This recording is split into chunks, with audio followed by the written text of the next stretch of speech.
السلام عليكم ورحمة الله وبركاته. বসেন, আপনারা সবাই বসে যান। الحمد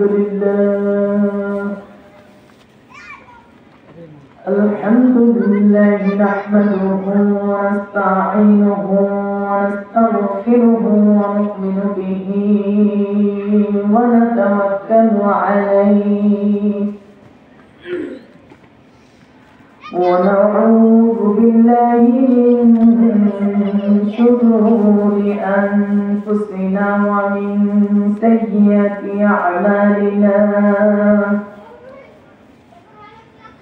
من يهده الله فلا مضل له ومن يضلله فلا هادي له. نشهد أن لا إله إلا الله وحده لا شريك له، ونشهد أن سيدنا وسندنا وحبيبنا ومولانا محمدا عبده ورسوله الذي أرسله بالحق بشيرا ونظيرا وداعيا إلى الله بإذنه وسراجا وقمرا منيرا. فقد قال الله تعالى في كلامه المجيد والفرقانه الحميد. সবাই আমার সাথে জবান খুলে প্রাণ উজাড় করে আল্লাহ পাক রব্বুল আলামিনের বাণী পড়ে। আউযু বিল্লাহি মিনাশ শাইতানির রাজীম। বিসমিল্লাহির রাহমানির রাহিম।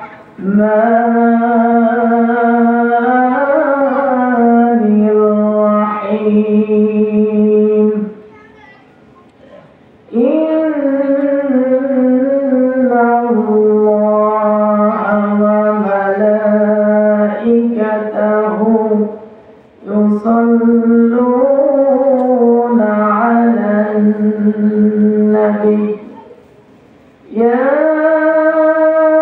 أيها الذين آمنوا صلوا عليه وسلموا تسليما. اللهم صل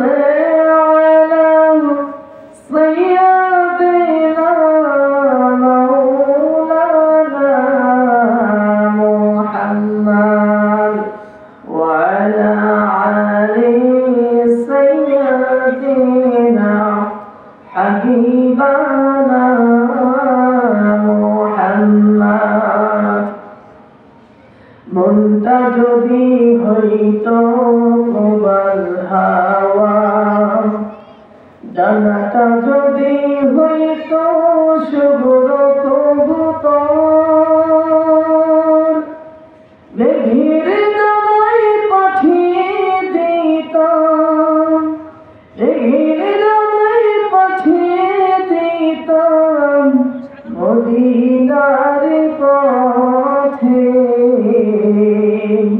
যেথায় আমার প্রিয় রাসূল ঘুমাই নিরন্তর। আল্লাহুম্মা সাল্লি আলা সাইয়্যিদিনা মাওলানা মুহাম্মদ ওয়া আলা আলি সাইয়্যিদিনা شفيعنا محمد যে মানুষ মানুষের বেদনায় কেঁদেছে না জীবন মদিনায় সেই মাটি সেই মানুষ যদি হয় এত সুন্দর না জানি তাহলে তুমি কত সুন্দর কত সুন্দর আল্লাহুম্মা সবাই মহব্বতের সাথে বলেন সাল্লাল্লাহু আলা সাইয়্যিদিনা মাওলানা মুহাম্মদ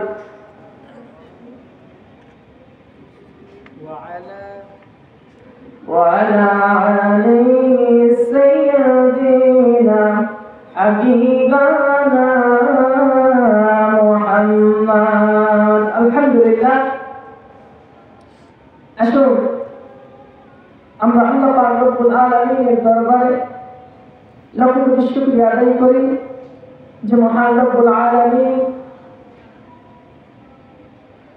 আমাদেরকে দুনিয়ার অসংখ্য ব্যস্ততা থেকে বিরত রেখে তার এই জান্নাতের বাগানে কোরআন শোনার জন্য কবুল করলেন। সবাই খুশি হয়ে সে মহান রব্বুল আলামিনের দরবারে লাখ কোটি শুকরিয়া আদায় করি। সবাই হৃদয়ের গভীরতম প্রদেশ থেকে আমরা শুকরিয়া আদায় করি। সবাই বলে আলহামদুলিল্লাহ। দরুদ সালাম পেশ করছি সেই বিশ্ব মানবতার মুক্তির দূত সাইয়্যিদুল মুরসালিন রাহমাতুল লিল আলামিন যে নবী কাল কঠিন কিয়ামতের ময়দানে আপনাকে আমাকে সুপারিশ করে জান্নাতে নিয়ে যাবে, যে নবীকে জীবনের সবচেয়ে বেশি ভালো না বাসলে কেউ পরিপূর্ণ ঈমানদার হতে পারবে না। বলেন সুবহানাল্লাহ। হে রাসূল তোমায় ভালোবাসি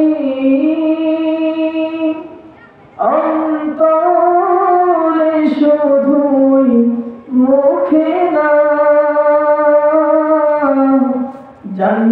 জান্নাতের আশায় নয় হে রাসূল, জাহান্নাম কেউ ডরে না। ঠিক কিনা? তোমায় পাওয়ার আশায় মন ছুটে যায় মদিনায়, এ আশিকি দিদার দাও না, আর দূরে থাকিও না। হে রাসূল তোমায় ভালোবাসি অন্তরে শুধুই মুখে না, জান্নাতের আশায় নয় হে রাসূল, জাহান্নাম কেউ ডরে না। সবাই বলি সাল্লাল্লাহু আলাইহি ওয়াসাল্লাম। বেলতলা দক্ষিণ পাড়া মদিনাতুল জামে মসজিদের উদ্যোগে প্রথম অধিবেশন রাত 5 মাহফিল ও ইসলামী সাহেব আজকের সভাপতি জনাব মোহাম্মদ সিরাজুল ইসলাম, সভাপতি অত্র মসজিদ, সভাপতি জনাব মোহাম্মদ মিজানুর রহমান, সভাপতি অত্র মসজিদ, প্রধান অতিথি জনাব মোহাম্মদ এনামুল হক শাহীন, সভাপতি সাধারণপুর থানা বিএনপি যুগ্ম সাধারণ সম্পাদক জেলা বিএনপি বগুড়া। আজকে মাহফিলের মধ্যমণি প্রধান বক্তা হাফেজ মাওলানা মোহাম্মদ গোলাম মোস্তফা সিরাজি, দ্বিতীয় বক্তাকারী আল আমিন ইবনে বাহাদুর। এছাড়াও অনেকের নাম এই হ্যান্ডেলে দেওয়া হয়েছে। আমরা সবার জন্য দোয়া করছি আল্লাহ পাক রব্বুল আলামিন যেন সবাইকে কোরআনের জন্য কবুল করে নেয়। সবাই বলে আল্লাহুম্মা আমিন। কোরআনের মাহফিলে যারা বসলো এবং কোরআনের কথা যারা শুনতেছে, আমরা সবার জন্য দোয়া করছি আল্লাহ পাক রব্বুল আলামিন যেন আমাদেরকে কোরআনের জন্য কবুল করে। সবাই বলে আল্লাহুম্মা আমিন। আল্লাহ নবী সাল্লাল্লাহু আলাইহি ওয়াসাল্লাম বলেছেন, যে মানুষগুলো কোরআনের পিছনে যতটুকু সময় ব্যয় করবে, এই সময়ের হিসাব আল্লাহ পাক রব্বুল আলামিনের দরবারে দেওয়া লাগবে না। সুবহানাল্লাহ। এই যে আমরা কোরআনের মাহফিলে বসে আছি, কোরআনের মজলিসে বসে আছি, এই হিসাব আল্লাহ পাক রব্বুল আলামিনের কাছে দেওয়া লাগবে না। সুবহানাল্লাহ। তাহলে আসুন আমরা ভূমিকা লম্বা করব না, আমরা সরাসরি কোরআনুল কারীম থেকে আলোচনা করব ইনশাআল্লাহ। আসুন, এই যে কোরআনের মাহফিল আমরা সাজিয়েছি, এই কোরআনের মাহফিলে 3 শ্রেণীর লোক আসে। জোরে বলেন, কয় শ্রেণীর? 3 শ্রেণীর লোক আসে। এখন এই 3 শ্রেণীর লোক কারা আমরা একটু কোরআন থেকে জেনে নিই। আল্লাহ পাক রব্বুল আলামিন বলতেছেন, এই 3 শ্রেণীর লোকের মধ্যে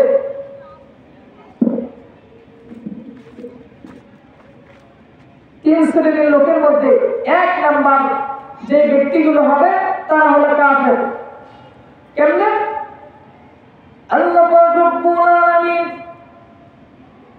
কোরআনুল কারীমের মধ্যে জানিয়ে দিলেন, وقال الذين كفروا لا تسمعوا لهذا القرآن والغوا فيه لعلكم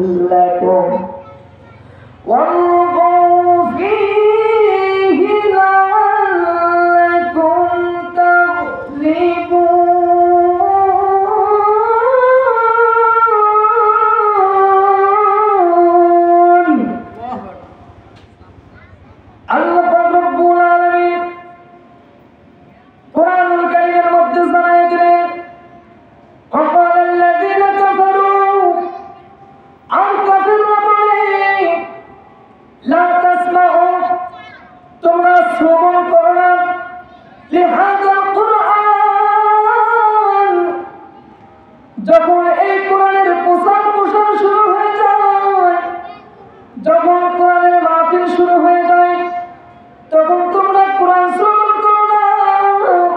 তাহলে তোমরা কি করবে?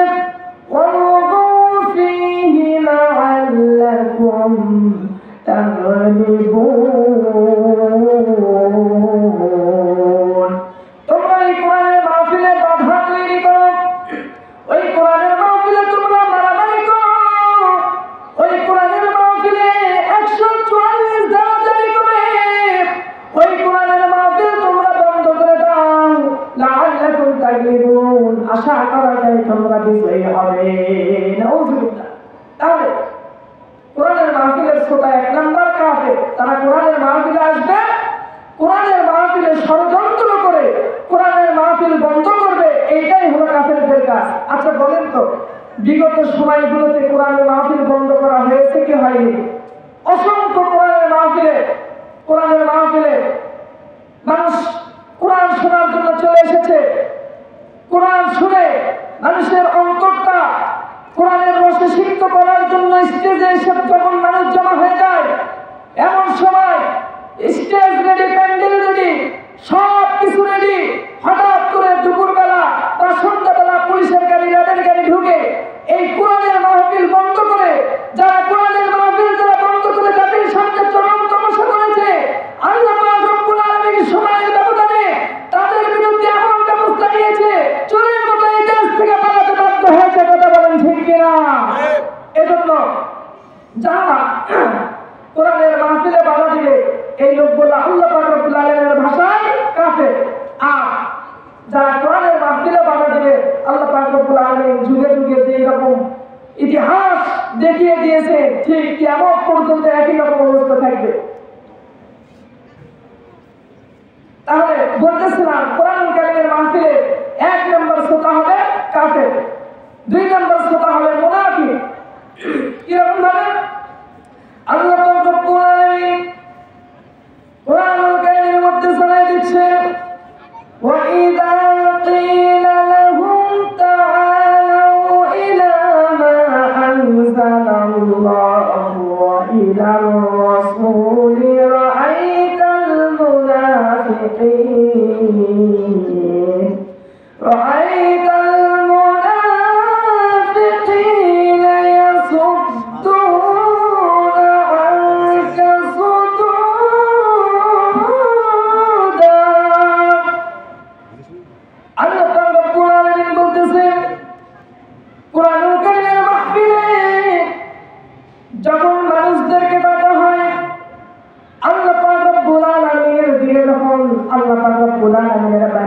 যখন মানুষদেরকে ডাকা হয়, যখন রাসূলের দিকে ডাকা হয়, ডাকার পরে কোরআনুল কারীমের মাহফিলে যখন কোরআন থেকে সুদের কথা বলা হয়, যখন কোরআন থেকে ঘুষের কথা বলা হয়, যখন কোরআন থেকে যখন বেপরদার কথা বলা হয়, যখন কোরআন থেকে অন্যায়ভাবে মানুষের সম্পদ আত্মসাৎ করার কথা বলা হয়, এমন সময় ওই কোরআনের মাহফিলে কিছু লোক বসে থাকবে যে মানুষগুলো সুদের সাথে জড়িত, যে মানুষগুলো ঘুষের সাথে জড়িত, যে মানুষগুলো বেপরদায় চলাফেরা করে, যে মানুষগুলো স্ত্রীরা বেপরদায় চলাফেরা করে, যে মানুষগুলো স্ত্রীরা সন্তানরা মেয়েরা বেপরদায় চলাফেরা করে, যে মানুষগুলো বিভিন্ন ভাবে খারাপ কাজের সাথে জড়িত, যখন সেখানে কোরআনের মাহফিলে কোরআন থেকে আলোচনা করা হয়, কোরআন থেকে হক কথাগুলো বলা হয়, ঠিক ওই কোরআনের মাহফিলে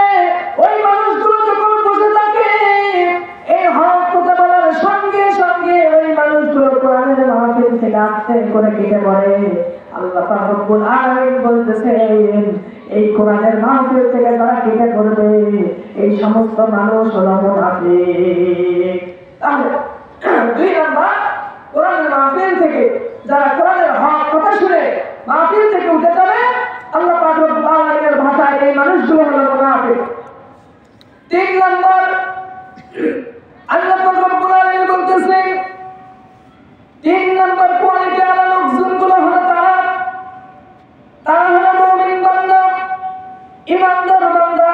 আল্লাহ পাক রব্বুল আলামিন তাদের সম্পর্কে জানাই দিচ্ছেন, ইন্নামাল মুমিনুনা আল্লাযীনা ইযা যুকিরাল্লাহু ওয়াজিলাত কুলুবুহুম ওয়া ইযা তুলিয়াত আলাইহিম আয়াতুহু যাদাতুহুম ঈমানা ওয়া আলা রাব্বিহিম ইয়াতাওয়াক্কালুন। আল্লাহু আকবার। আল্লাহ পাক রব্বুল আলামিন বলতেছেন, কোরআনুল কারীমের মাহফিলে তিন নম্বর শ্রোতা হলো ওই ব্যক্তিরা, যে ব্যক্তিরা হলো মুমিন বান্দা। যখন তাদের সামনে আল্লাহ পাক রব্বুল আলামিনের কথা বলা হয়, আল্লাহর কথা যখন তাদের অন্তরে স্মরণ হয়ে যায়, এই সময় ওই মানুষদের চোখ দিয়ে অশ্রু ঝরে পড়ে। এরপরে যখন তাদের সামনে আল্লাহ পাক রব্বুল আলামিনের আয়াতগুলো তেলাওয়াত করা হয়, এই সময় ওই মানুষগুলোর ইমানে যে জজবা আছে, এই ইমানটা আস্তে আস্তে বৃদ্ধি পাওয়া শুরু করে। ইমানটা বৃদ্ধি পেতে পেতে এমন একটা পর্যায়ে চলে যায়, সর্বশেষ ওই মানুষগুলো শুধুমাত্র কেবলমাত্র আল্লাহ পাক রব্বুল আলামিন ছাড়া দুনিয়ার কারো উপর তাওয়াক্কুল করে না। সুবহানাল্লাহ। আচ্ছা বলেন তো, আল্লাহর উপর তাওয়াক্কুল করার দরকার আছে না নাই? আল্লাহ পাক রব্বুল আলামিনের উপর যদি আপনি আমি তাওয়াক্কুল করতে পারি তাহলে কি লাভ? আল্লাহ পাক রব্বুল আলামিন জানিয়ে দিলেন, ওয়া মান ইয়াতাওয়াক্কাল আলাল্লাহি ফাহুয়া হাসবুহ। আল্লাহু আকবার। আল্লাহ পাক রব্বুল আলামিন বলতেছেন, যে মানুষগুলো আল্লাহ পাক রব্বুল আলামিনের উপর তাওয়াক্কুল করবে, যে মানুষগুলো আল্লাহ পাক রব্বুল আলামিনের উপর ভরসা করবে, আল্লাহ পাক রব্বুল আলামিন জানাই দিচ্ছে ওই মানুষগুলোর জন্য আমি আল্লাহ পাক রব্বুল আলামিন যথেষ্ট। বলেন সুবহানাল্লাহ। আচ্ছা, আল্লাহ পাক রব্বুল আলামিন যদি আপনার আমার জন্য যথেষ্ট হয়, তাহলে দুনিয়ার কি কোনো ভয় আপনার আমার আছে? আর কোনো ভয় নেই। দেখেন আল্লাহর উপর তাওয়াক্কুল করলে কি হয়। আল্লাহ নবী হযরত ইব্রাহিম আলাইহিস সালাতু ওয়াস সালামকে যখন অগ্নিকুণ্ডের ভিতরে নিক্ষেপ করা হচ্ছে, অগ্নিকুণ্ডের ভিতরে নিক্ষেপ করার সময় জিবরাইল আলাইহিস সালাতু ওয়াস সালাম ইব্রাহিম আলাইহিস সালাতু ওয়াস সালামকে বলতেছে, ও আল্লাহর নবী, আপনাকে এই অগ্নিকুণ্ড কুণ্ডের ভিতরে নিক্ষেপ করতেছে। আপনি শুধু একবার আমাদেরকে বলুন, একবার আমাকে বলুন, এই আগুন থেকে আপনাকে রক্ষা করব। এবার ইব্রাহিম আলাইহিস সালাতু ওয়াস সালাম আল্লাহ পাক রব্বুল আলামিনকে ডাকতে বললেন। ইব্রাহিম আলাইহিস সালাতু ওয়াস সালাম জিবরাইল আমিনকে ডাকতে বললেন, ও ভাই জিবরাইল, আমি যেই আল্লাহ পাক রব্বুল আলামিনের জন্য এই আগুনে ঝাঁপ দিচ্ছি, যেই আল্লাহর কারণে আমাকে এই আগুনের ভিতরে ফেলে দেওয়া হচ্ছে, আমি ইব্রাহিম ওই আল্লাহর উপর ভরসা করে আছি। ওই আল্লাহ পাক রব্বুল আলামিন আমার জন্য যথেষ্ট। সুবহানাল্লাহ। ইব্রাহিম আলাইহিস সালাম ভরসা করেছে কার উপর? আল্লাহ পাক রব্বুল আলামিনের উপর ভরসা করেছে। এইবার ইব্রাহিম আলাইহিস সালাতু ওয়াস সালামকে ওই অগ্নিকুণ্ডের ভিতরে নিক্ষেপ করা হলো। আল্লাহ পাক রব্বুল আলামিন সঙ্গে সঙ্গে ওই আগুনকে অর্ডার করলেন, ও আগুন, ইব্রাহিম আমার উপর ভরসা করেছে, তাওয়াক্কুল করেছে, ওই ইব্রাহিমকে তুমি আগুন অত্যন্ত তার জন্য আরামদায়ক হয়ে যাও। সুবহানাল্লাহ। ইব্রাহিম আলাইহিস সালাম আল্লাহর উপর তাওয়াক্কুল করেছিল, এই জন্য আল্লাহ পাক রব্বুল আলামিন ইব্রাহিম আলাইহিস সালামকে ওই অগ্নিকুণ্ডের ভিতরে অত্যন্ত আরামদায়ক স্থানে রেখেছিলেন। বলেন সুবহানাল্লাহি ওয়া বিহামদিহি। একটু জিকির করি, লা ইলাহা ইল্লাল্লাহ, লা ইলাহা ইল্লাল্লাহ, লা ইলাহা ইল্লাল্লাহ, লা ইলাহা। আসমানে আল্লাহ, জমিনে আল্লাহ, লা ইলাহা ইল্লাল্লাহ, লা ইলাহা ইল্লাল্লাহ, লা ইলাহা ইল্লাল্লাহ, লা ইলাহা ইল্লাল্লাহ, লা ইলাহা ইল্লাল্লাহ,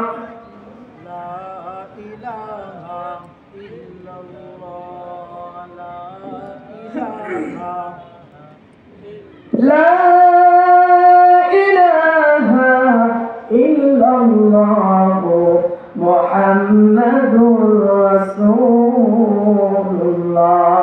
সাল্লাল্লাহু আলাইহি ওয়াসাল্লাম। তাহলে কথা বলতেছিলাম, কোরআনুল কারীমের মাহফিলে কয় শ্রেণীর লোক আসে? 3 শ্রেণীর লোক। 1 নাম্বার কাফের, যারা কোরআনের মাহফিলে আসে কোরআনের মাহফিলটা বন্ধ করার জন্য। 2 নাম্বার কোরআনের মাহফিলে আসে মুনাফিক লোক, যে লোকগুলো কোরআনের মাহফিলে বসে কিন্তু কোরআনের হক কথা যখন তার গায়ে লাগে, ওই মানুষগুলো কোরআনের মাহফিল থেকে আস্তে করে কেটে পড়ে। এরা হলো 2 নাম্বার শ্রেণীর লোক।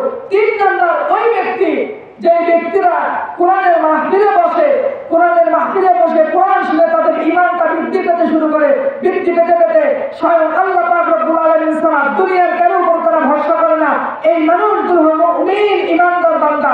আল্লাহ পাক রব্বুল আলামিন যেন আমাদের সবাইকে মুমিন এবং ঈমানদার হিসেবে কবুল করে। সবাই বলে আল্লাহুম্মা আমিন। তাহলে আসুন আমরা সরাসরি আলোচনার দিকে চলে যাই। আল্লাহ পাক রব্বুল আলামিন কোরআনুল কারীমের মধ্যে জানাই দিচ্ছেন, ইয়া আইয়ুহান নাসু তাকু রাব্বাকুম ইন্না সালসালাতাস সাআতি শাইউন আযীম।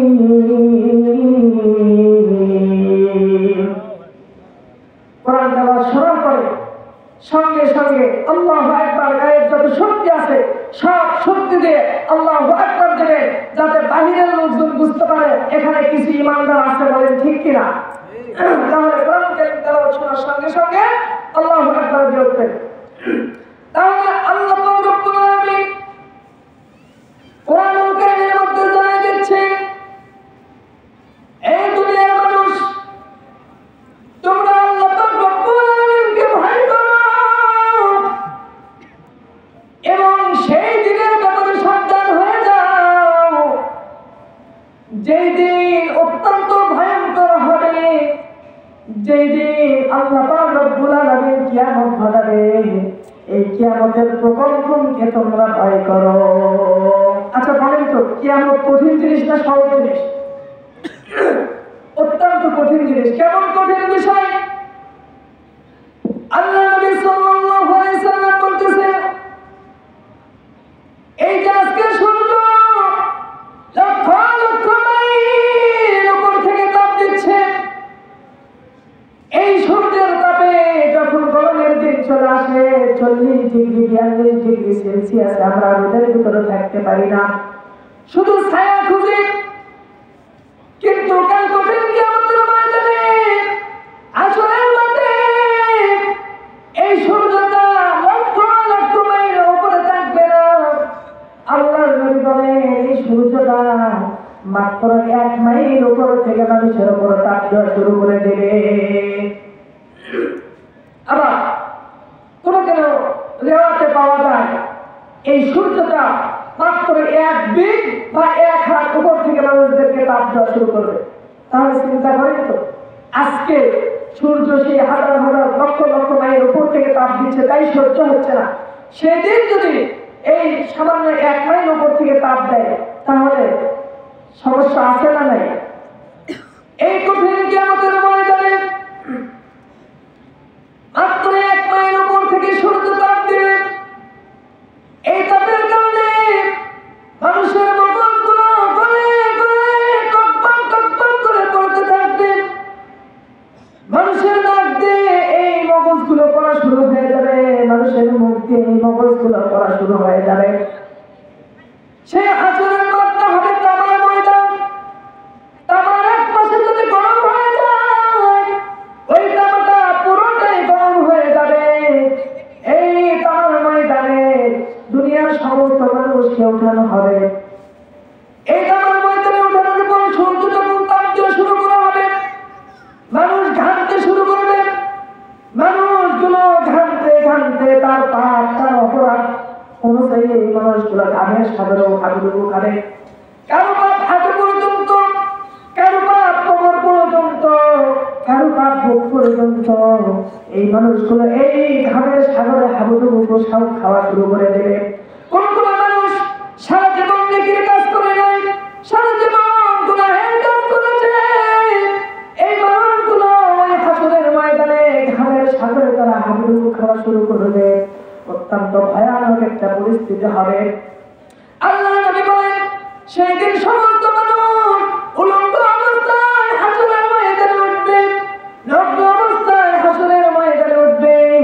আল্লাহ নবীর স্ত্রী মা আয়েশা রাদিয়াল্লাহু তাআলা আনহা বলতেছে, ইয়া রাসূলুল্লাহ ইয়া হাবিবাল্লাহ, কাল হাসরের ময়দানে তো আমি উঠব, দুনিয়ার কোনো মানুষ আমাকে দেখতে পারেনি, কিন্তু কাল কঠিন কিয়ামতের ময়দানে লক্ষ লক্ষ কোটি কোটি মানুষের সামনে আমাকে উলঙ্গ অবস্থায় তোলা হবে। আমি কি সেদিন মানুষের সামনে থাকবো না? মানুষ কি আমার দিকে তাকাবে না? আল্লাহ নবী বলতেছেন, ও প্রাণের স্ত্রী আয়েশা, তুমি কি মনে করতেছো হাসরের মাঠ কি খুব সহজ জিনিস? না না না না, ওই হাসরের মাঠ সহজ জিনিস নয়। ওই হাসরের মাঠে মানুষ এতটাই ব্যস্ত হয়ে পড়বে, তারা আগুন দিয়ে এতটাই ব্যস্ত হয়ে পড়বে, ওই মানুষগুলো কোনো মানুষের দিকে তাকানোর সুযোগ পাবে না। তারা আগুন দিয়ে এতটাই ভয়ের মধ্যে পড়ে যাবে যে আজ আমার কি যেন হয়, কি না জানি হয়, আজকে জান্নাতে যেতে পারি কিনা, জাহান্নামে যায়, এই ভয়ে মানুষগুলো শুধু দৌড়াদৌড়ি শুরু করে দেবে, ছোটাছুটি শুরু করে দিবে। মানুষগুলো কারো দিকে তাকানোর সুযোগ পাবে না। আল্লাহ রাব্বুল আলামিন সেই দিন হাসরের ময়দানে অত্যন্ত কঠিন এবং ভয়ানক করবেন। অসংখ্য মানুষ হাসরের ময়দানে আল্লাহ রাব্বুল আলামিন যখন তাদেরকে আমলনামা দিয়ে দেবেন, হাতে আমলনামা পাওয়ার পর লক্ষ্য করে দেখবে একটা নেকির জন্য সে জান্নাতে যেতে পারছে না। আল্লাহ রাব্বুল আলামিন ডাক দিয়ে বলবেন, ও বান্দা, একটা নেকির কারণে তুমি আজকে জান্নাতে যেতে পারছো না, যাও যাও, হাসরের ময়দানে তোমার অনেক আত্মীয় স্বজনের দেখা তুমি পেয়ে যাবে, তাদেরকে এত ভালোবাসতে, জীবনে কোনো জিনিস যদি তোমার কাছে চাইতো দেরি করতে না, তুমি তাদেরকে দিয়ে দিতে।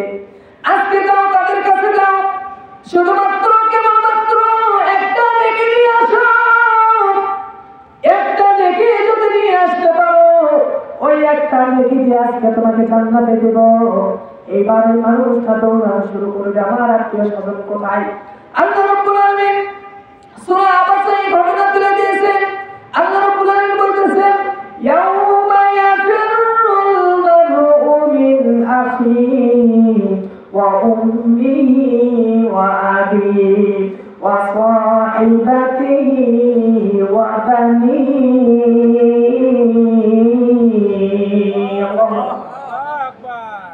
আল্লাহ রাব্বুল আলামিন বলতেছেন, কিয়ামতের ময়দানে একটা নেকির জন্য ওই মানুষগুলো চলে যাবে। সর্বপ্রথম ওই মানুষগুলো চলে যাবে তার ভাইয়ের কাছে। আচ্ছা, এখানে সর্বপ্রথম বাবা মা স্ত্রী সন্তান থাকার পরেও আল্লাহ পাক রব্বুল আলামিন কেন বললেন যে সর্বপ্রথম তার ভাইয়ের কাছে যাবে? জানার দরকার আছে না নাই? এখন ভাইয়ের কাছে কেন যাবে? দুনিয়াতে দেখবে যদি কেউ বিপদে পড়ে বা মারামারি করে বা যে কোনো বিপদে পড়ে, সর্বপ্রথম ফোন দেয় কাকে? ধর আমার ভাই আসতেছে, আছে না নাই? অমুক ভাই আছে, তমুক ভাই আছে, ভাইয়ের গরম, মারামারি করলেই ভাইয়ের গরম, আমার অমুক ভাই আছে। এই জন্য দুনিয়াতে মানুষ বিপদে পড়লেই কাকে ডাকতো? ভাইকে ডাকতো আগে। এই জন্য কাল কঠিন কিয়ামতের ময়দানে তারা বিপদে পড়ে সর্বপ্রথম তারা ভাইয়ের কাছে চলে যাবে। আল্লাহ পাক রব্বুল আলামিন কোরআনে তুলে দিয়েছে। এরপরে যখন তারা ভাইয়ের কাছে যাবে, বলবে আমার ভাই দুনিয়াতে থাকাকালীন কত আবদার তুমি আমার কাছে করেছিলে, কোনদিন তোমার আবদার আমি অপূরণ করিনি, সব আবদার তোমার পূরণ করেছি। আজকে হাসরের ময়দানে একটা নেকির জন্য জান্নাতে যেতে পারছি না, মেহেরবানি করে একটা নেকি আমাকে দিয়ে দাও, এই একটা নেকি হলে আমি জান্নাতে যেতে পারবো। ওই ভাই বলতে বলবেন, তুমি কে? আমি তোমাকে চিনি না, দুনিয়ার জমিনে আমার কোনো ভাই ছিল না, দুনিয়ার জমিনে আমার কেউ ছিল না, অতএব তোমাকে আমি একটা নেকি দিতে পারবো না, তুমি আমার এখান থেকে দূর হয়ে যাও। সেই ভাই দুনিয়াতে যা চাইতো সব কিছু দিয়ে দিত, কিন্তু হাসরের ময়দানে একটা নেকি আর দেয়নি। এই যে একটা নেকির গুরুত্ব কত দেখেন। এই যে আমরা কোরআনের মাহফিলে বসে আছি, প্রতি সেকেন্ডে লক্ষ লক্ষ সওয়াব আল্লাহ পাক রব্বুল আলামিন আপনার আমার আমলনামায় লিখে দিচ্ছে। সুবহানাল্লাহ। যারা মাহফিলের বাইরে বসে আছে, এখানে সেখানে ঘোরাফেরা করতেছে, এই মানুষগুলো কি সওয়াব পাবে? এই সওয়াব পাবে না। কোরআনের মাহফিলে জান্নাতের বাগানে শুধুমাত্র জান্নাতি লোকরাই বসতে পারে, কথা বলেন ঠিক কিনা? এই জন্য আমি বিশ্বাস করি এখানে যারা আছে সবাই জান্নাতি মানুষ। আল্লাহ পাক রব্বুল আলামিন এই জান্নাতি মানুষগুলোকে এই জান্নাতের বাগানে কবুল করেছেন। সবাই বলেন আল্লাহুম্মা আমিন। আলহামদুলিল্লাহ। তাহলে আসুন, এই মানুষগুলো ভাইয়ের কাছে চলে যাবে। ভাই বলবে দুনিয়াতে আমার কোনো ভাই ছিল না, এইবার সে চলে যাবে তার মায়ের কাছে। মায়ের কাছে গিয়ে ডাক দিয়ে বলবেন, ও মা, দুনিয়াতে যখন তুমি অসুস্থ ছিলে, বিছানা থেকে উঠতে পারো নাই, বিছানায় পেশাব করেছো, বিছানায় পায়খানা করেছো, ও মা, বিছানায় সব কিছু করেছো, তোমার পেশাব পায়খানা কত যে পরিষ্কার করেছি, তোমার কত না সেবা যত্ন করেছি, তোমাকে গোসল করিয়েছি, তোমাকে নিজের হাতে খাবার দাঁড়িয়ে তোমাকে খাবার খাইয়েছি, কত সেবা যত্ন তোমার করেছি। ও বাবা, আজকে একটা নেকির জন্য বিপদে পড়ে গেছি, এই একটা নেকির জন্য আজকে আমি জান্নাতে যেতে পারছি না, মেহেরবানি করে একটা নেকি আমাকে দিয়ে দাও, এই একটা নেকির জন্য আমি জান্নাতে যেতে পারছি না। তুমি কে? তোমাকে তো আমি চিনলাম না, দুনিয়াতে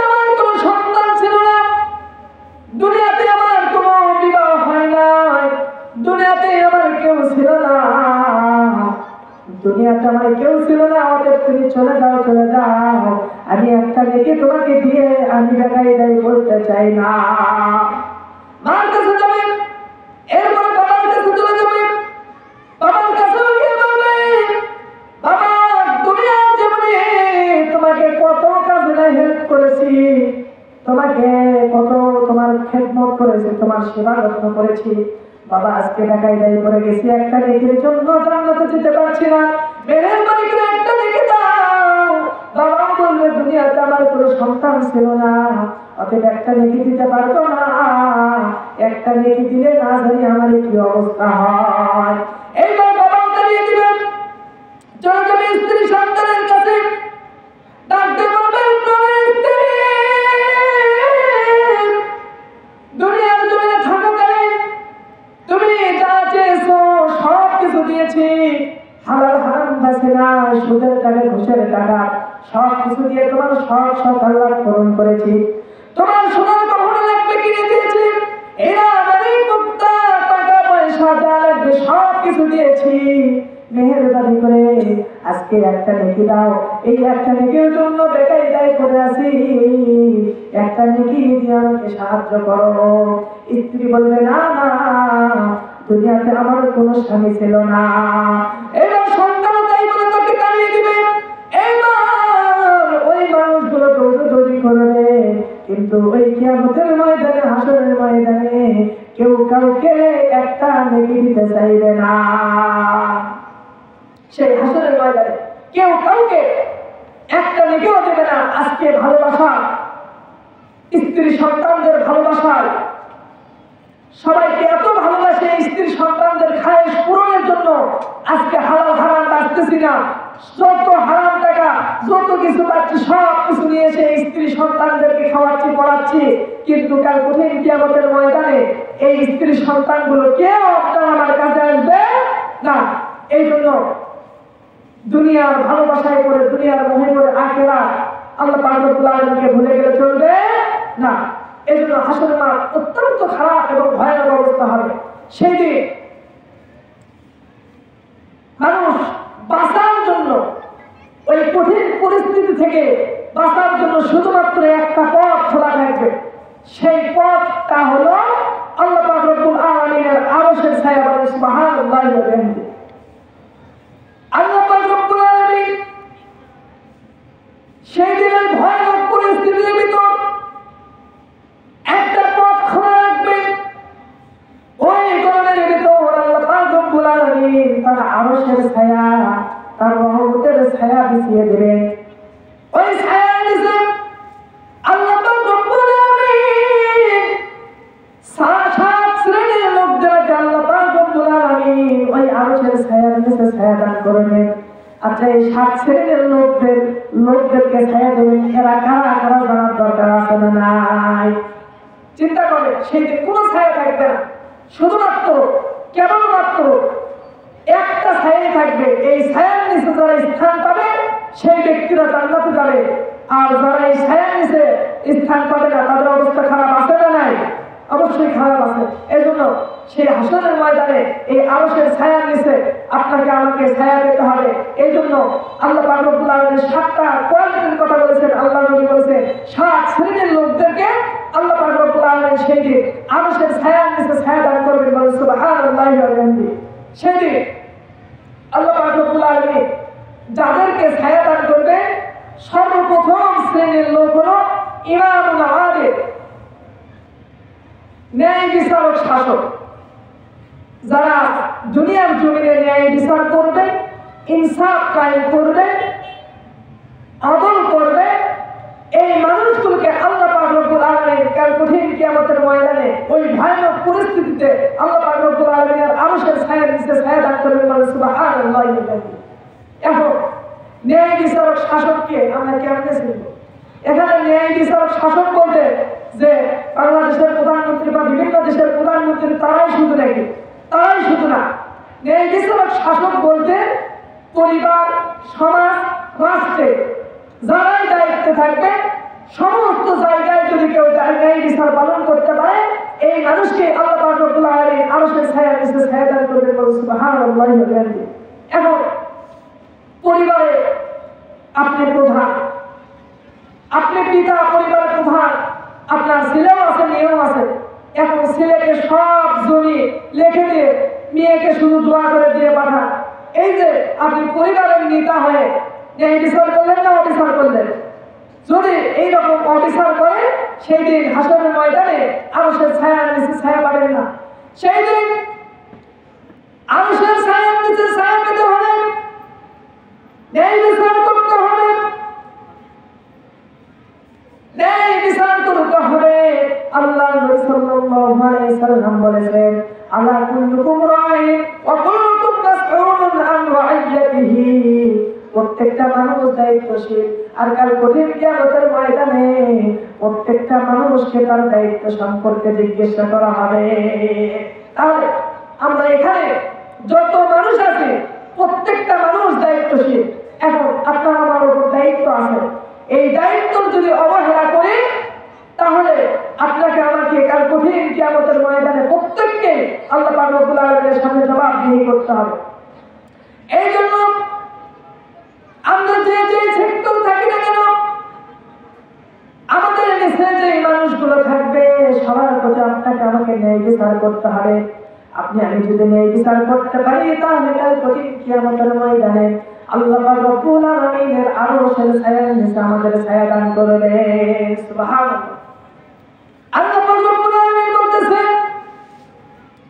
আমি যে শাসকগুলোকে রাষ্ট্র ক্ষমতা দান করব, যে শাসকগুলোকে আমি ক্ষমতায় বসাবো, তারা ক্ষমতায় বসার পর চারটা কাজ বাস্তবায়ন করবে। জোরে বলেন কয়টা? চারটা কাজ বাস্তবায়ন করবে। রব্বুল আলামিন কোরআনুল কারীমের মধ্যে জানিয়ে দিচ্ছেন, আল্লাযীনা ইম্মাক্কান্নাহুম ফিল আরদি আকামুস সালাহ ওয়া আতুস যাকাতা ওয়া আমারু বিল মা'রুফ ওয়া নাহাউনা আনিল মুনকার। আল্লাহ রাব্বুল আলামিন বলতেছেন, আমি তাদেরকে দুনিয়ায় রাষ্ট্র ক্ষমতা দিব, যাদেরকে আমি আল্লাহ রাব্বুল আলামিন ক্ষমতা দান করব। এই মানুষগুলো দুনিয়ার জমিনে চলে যাওয়ার পর, দুনিয়ার জমিনে যখন রাষ্ট্র ক্ষমতা পেয়ে যাবে, ওই মানুষগুলো সর্বপ্রথম রাষ্ট্রের ভিতর তারা নামাজ কায়েম করবে। কথা বুঝবেন? আল্লাহ রাব্বুল আলামিন বলতেছে, আমি তাদেরকে ক্ষমতা দান করব। এই মানুষগুলো রাষ্ট্রের ভিতর যখন দায়িত্ব পাবে, এই মানুষগুলো নামাজ কায়েম করবে, এরপর তার যাকাত প্রদান করবে, এরপর সৎ কাজের আদেশ করবে, অসৎ কাজে বাধা প্রদান করবে। এই চারটা কাজ আমি তাদেরকে রাজত্ব দেব, এই লোকগুলো করবে। এখন বর্তমান সময়ে দেখেন তো, যারা বাংলাদেশ শাসন করেছে বিগত সময়, তারা কি নামাজ কায়েম করেছে? তারা কি যাকাত প্রদান করেছে? তারা সৎ কাজের আদেশ করেনি, অসৎ কাজে বাধা প্রদান করেনি। তার মানে বোঝা গেল আল্লাহ পাক রব্বুল আলামিন তাদেরকে ক্ষমতায় বসান নেই। আল্লাহ পাক রব্বুল আলামিন যাদেরকে রহমত দিয়ে ক্ষমতায় বসাবে, এই মানুষগুলো ক্ষমতায় গিয়ে চারটা কাজ করবে। তাহলে বলতেছিলাম ন্যায় বিচার, যারা ন্যায় বিচার করবে এই মানুষগুলো কাল কঠিন কিয়ামতের ময়দানে আল্লাহ পাক রব্বুল আলামিনের আরশের ছায়ার নিচে ছায়া পাবে। আল্লাহ পাক রব্বুল আলামিনের নবী সাহাবী খলিফাতুল মুসলিমিন হযরত ওমর ফারুক রাদিয়াল্লাহু তাআলা আনহু, তিনি এমন একজন সাহাবী যেই সাহাবীকে শয়তান দেখলে 40 দিন পর্যন্ত এই রাস্তা দিয়ে হাঁটে না। আল্লাহু আকবার। খলিফাতুল মুসলিমিন হযরত ওমর, তিনি রাষ্ট্রের ভিতর ঘোরাফেরা করতেছেন, রাষ্ট্রের প্রজাদের খোঁজ খবর নেওয়ার জন্য তিনি রাষ্ট্রের ভিতর ঘোরাফেরা করতেছেন।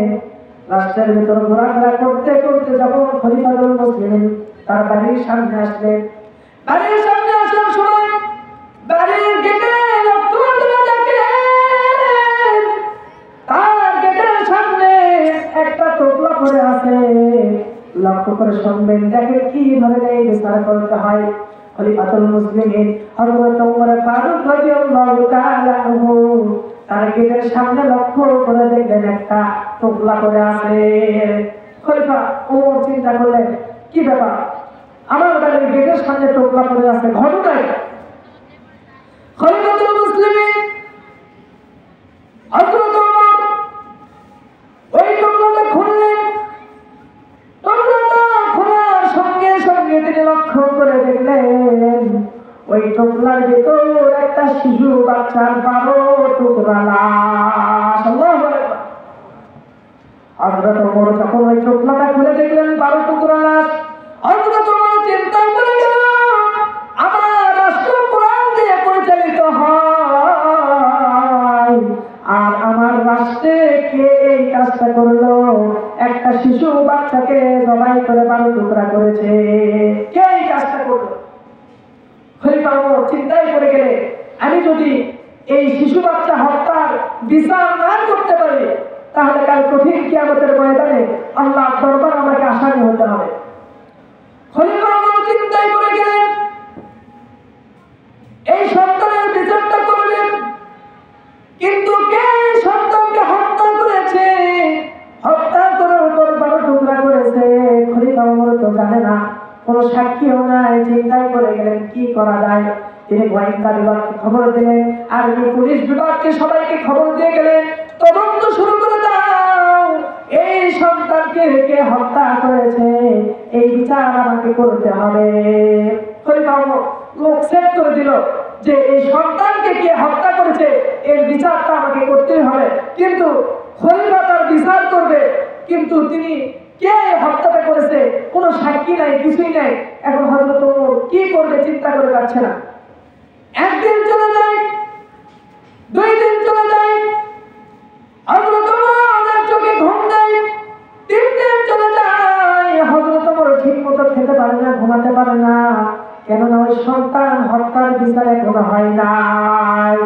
তিনি বিচার করবে, 3 দিন ধরে তার খাবার নাই, ঘুম নাই, ঠিক মতো ঘুম হচ্ছে না, খাবার হচ্ছে না, এই সন্তান তার বিচার না করা পর্যন্ত।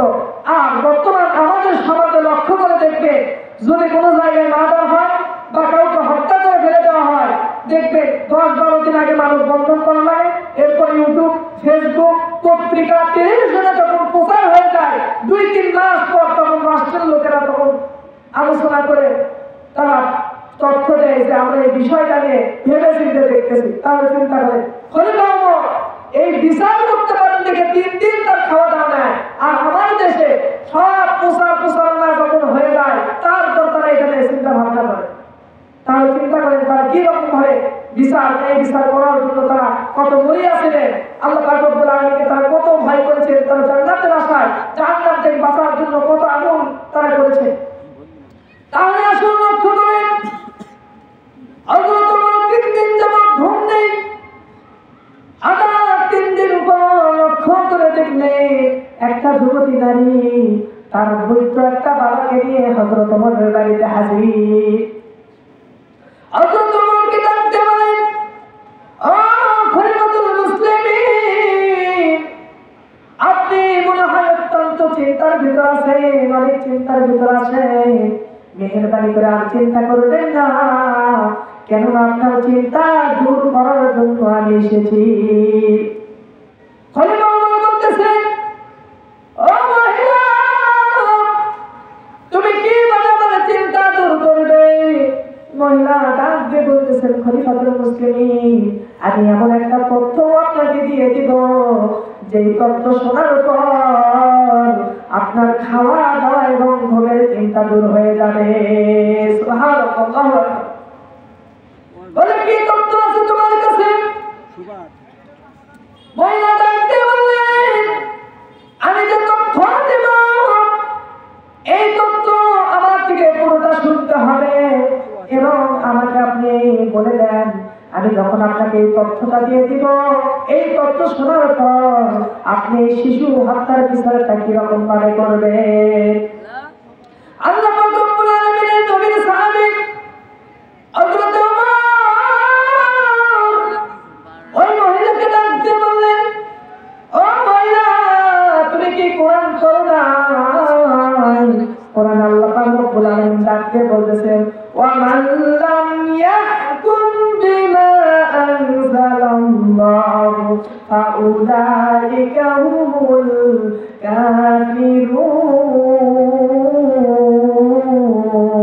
الله أكبر আমার কোরআনে বলতেছেন ফাউলাইকা হুমুল যালিমুন তারপরে আল্লাহ রাব্বুল আলামিন বলতেছেন ফাউলাইকা হুমুল ফাসিকুন যে মানুষগুলো দুনিয়ার জমিনে আল্লাহ পাক রব্বুল আলামিনের কোরআন অনুযায়ী ফয়সালা করে না কোরআন অনুযায়ী বিচার করে না এই মানুষগুলো হলো টাটকা কাফের এই মানুষগুলো হলো টাটকা জালিম এই মানুষগুলো হলো টাটকা ফাসিক তাহলে দুনিয়ার জমিনে যারা আল্লাহর কোরআনকে বিচার ফয়সালা করে না আল্লাহ পাক রব্বুল আলামিনের ভাষায় এই মানুষগুলো হলো কাফের এই মানুষগুলো হলো জালিম এই মানুষগুলো হলো ফাসিক আচ্ছা বলেন তো দুনিয়ার জমিনে যে বিচার ফয়সালা হচ্ছে এটা কি আল্লাহর কোরআনের আইনটা ফয়সালা হচ্ছে আল্লাহর কোরআনের আইনটা ফয়সালা হচ্ছে না কিন্তু আল্লাহ বলেছে যারা আল্লাহর কোরআনকে বিচার ফয়সালা করে না তারা কি তারা কাফের এইজন্য বিচার করতে হবে আল্লাহ পাক রব্বুল আলামিনের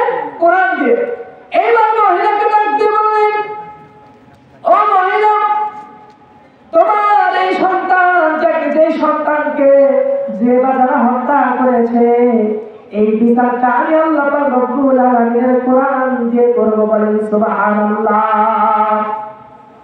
মহিলা ডাকতে বললেন ঠিক আছে তাহলে শুনো এই যে সন্তানকে 12 টুকরো করা হয়েছে এই সন্তানকে দুনিয়ার কোনো মানুষ 12 টুকরো করেনি এই সন্তানকে আমি মা নিজে এই সন্তানকে 12 টুকরা করেছি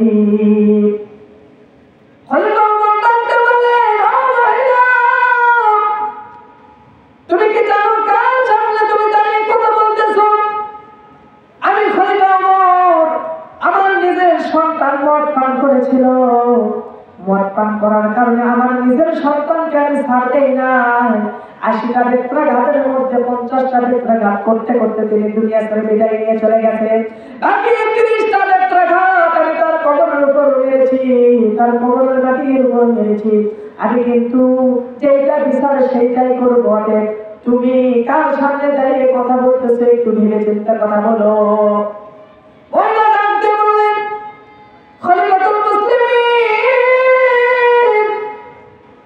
আমি ভেবে চিন্তাই কথা বলতেছি এই যে সন্তানটাকে দেখতেছেন এই সন্তানটাকে আমি নিজ হাতে জবাই করে 12 টুকরা করেছি খলিফাতুল মুসলিমিন ডাকতে বলেন ও মহিলা কেন তুমি এই কাজটা করেছো মহিলা ডাকতে বললেন খলিফাতুল মুসলিমিন আমার বাড়ি হলো জঙ্গলের ধারে এই জঙ্গলের ধারে আমি আমার বৃদ্ধ বাবাকে নিয়ে বসবাস করতাম হঠাৎ একদিন 3 জন যুবক আমার বাড়িতে পানি খাওয়ার নামে তারা আমার বাড়িতে আসে বাড়িতে পানি খাওয়ার নাম করে এসে তারা আমার রূপ সৌন্দর্য দেখে তারা পাগল হয়ে যায় আমাকে প্রেমের প্রস্তাব দেয় আমার সঙ্গে খারাপ কাজ করার প্রস্তাব দেয় আমি যখন রাজি হলাম না তারা ওই 3 জন যুবক আমার বৃদ্ধ বাবাকে গাছের সাথে বেঁধে আমার সাথে অবৈধ খারাপ কাজ করেছে আমার সম্পর্কটা নষ্ট করে দিয়েছে এই সম্পর্ক নষ্ট করে দেওয়ার পর ওই 3 জন যুবক যখন চলে গেল যুবক চলে যাওয়ার পর আস্তে আস্তে 1 দিন 2 দিন 3 দিন এভাবে যেতে যেতে 10 দিন 20 দিন 30 দিন 1 মাস 2 মাস যাওয়া শুরু হলো আস্তে আস্তে আমার পেটটা বড় হওয়া শুরু হলো পেটটা যখন বড় হওয়া শুরু হয়ে গেল এমন সময় 10 মাস যখন পার হয়ে চলে গেল লক্ষ্য করে দেখলাম আমার পেটে সন্তানটা বড় হয়ে গেছে এই বাচ্চাটা বড় হয়ে গেছে এমন চিন্তা করলাম এই সন্তান নিয়ে আমি কি করব সন্তান যখন ভূমিষ্ঠ হয়ে গেল সন্তান যখন দুনিয়ার জমিনে চলে আসলো দুনিয়ার জমিনে চলে আসার পর ওই মহিলা কোরআন পড়া শুরু করে দিল কোরআন পড়তে পড়তে হঠাৎ ওই মহিলার সামনে সূরাতুল কলামের 13 নম্বর আয়াত চলে আসলো আল্লাহু আকবার আল্লাহু আকবার আল্লাহ পাক রব্বুল আলামিন কোরআনুল কারীমের মধ্যে সূরা কলামের ভিতর এই বিষয়টা তুলে ধরেছেন আল্লাহ রাব্বুল আলামিন বলতেছেন ওয়া উতুল্লিম বা'দা যালিকা জানিন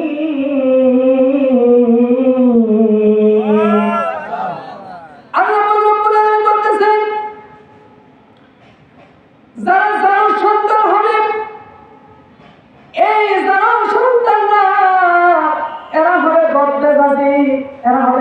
প্রকৃতি।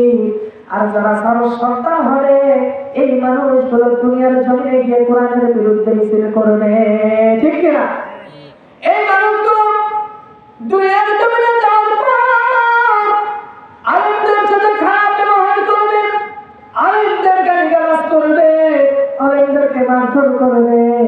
অতএব আমি যখন কোরআনের এই আয়াতগুলো পড়তেছিলাম তখন চিন্তা ভাবনা করলাম, আমার সন্তান তো যাও, আর এই সন্তানটা বড় হয়ে কোরআনের বিরুদ্ধে আন্দোলন করবে, এই সন্তানটা বড় হয়ে আলেমদের বিরোধিতা করবে। এখন এই চিন্তা ওই মহিলা করে, ওই মহিলা সন্তানকে ভাবলেন আমি তো একটা গুনাহের ভিতর আছি, এই সন্তানকে আমি দুনিয়ার জমিনে বড় হতে দেব না, তার কারণে এই সন্তানটা কোরআনের বিরোধিতা করবে, আলেমদের বিরোধিতা করবে, আমি এই সন্তানটাকে দুনিয়ায় বাঁচতে দেব না। এই সন্তান ভূমিষ্ঠ হওয়ার পর ওই সন্তানটাকে সে জবাই করে 12 টুকরা করেছে।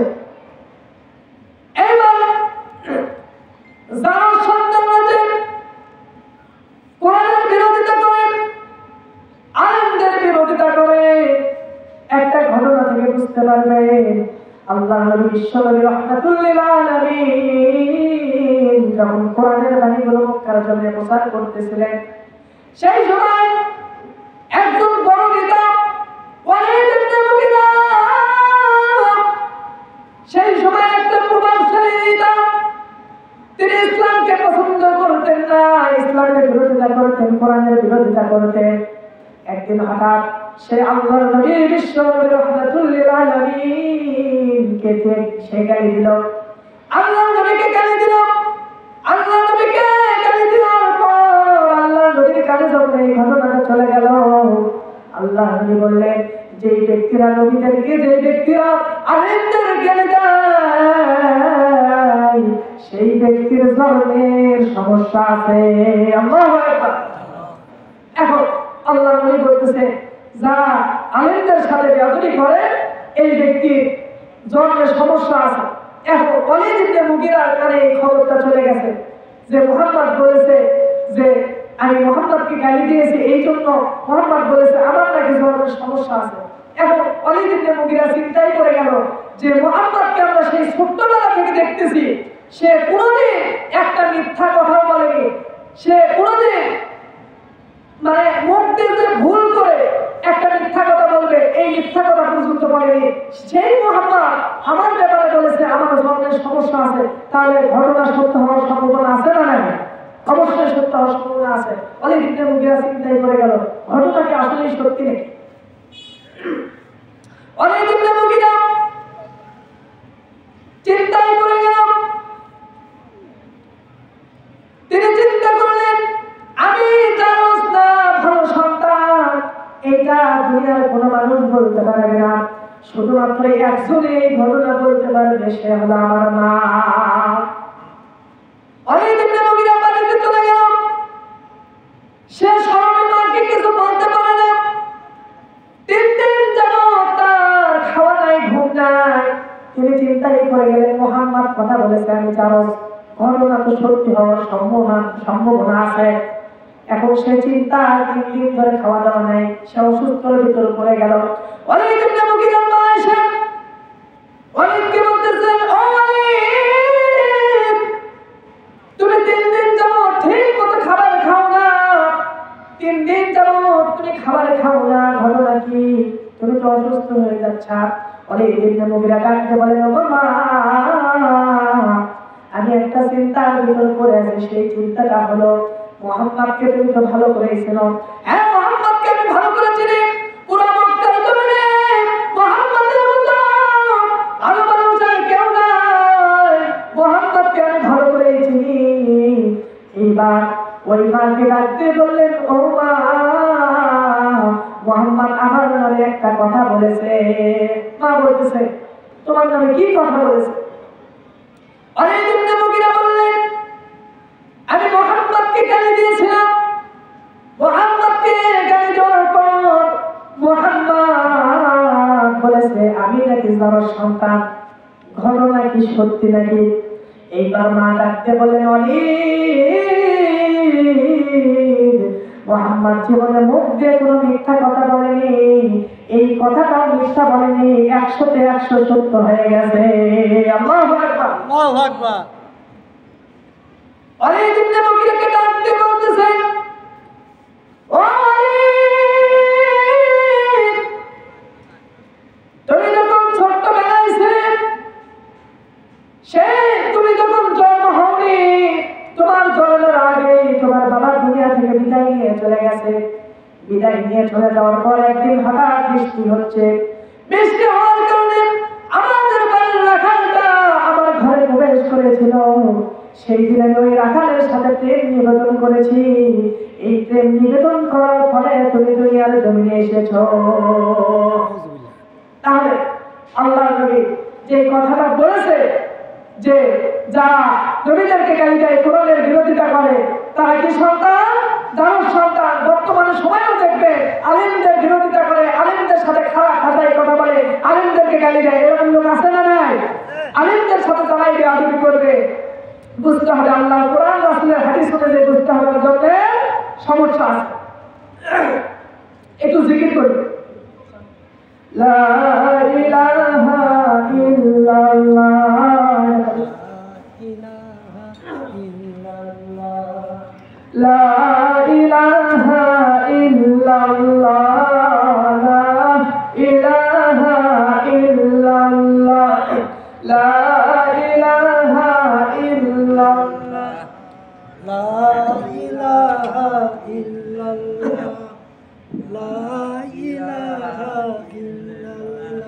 লা ইলাহা ইল্লাল্লাহ, লা ইলাহা ইল্লাল্লাহ। সবাই জিকির করেন, লা ইলাহা ইল্লাল্লাহ, লা ইলাহা ইল্লাল্লাহ, লা ইলাহা ইল্লাল্লাহ, লা ইলাহা ইল্লাল্লাহ, লা ইলাহা ইল্লাল্লাহ, লা ইলাহা ইল্লাল্লাহ, লা ইলাহা ইল্লাল্লাহ, লা ইলাহা ইল্লাল্লাহু মুহাম্মাদুর রাসূলুল্লাহ সাল্লাল্লাহু।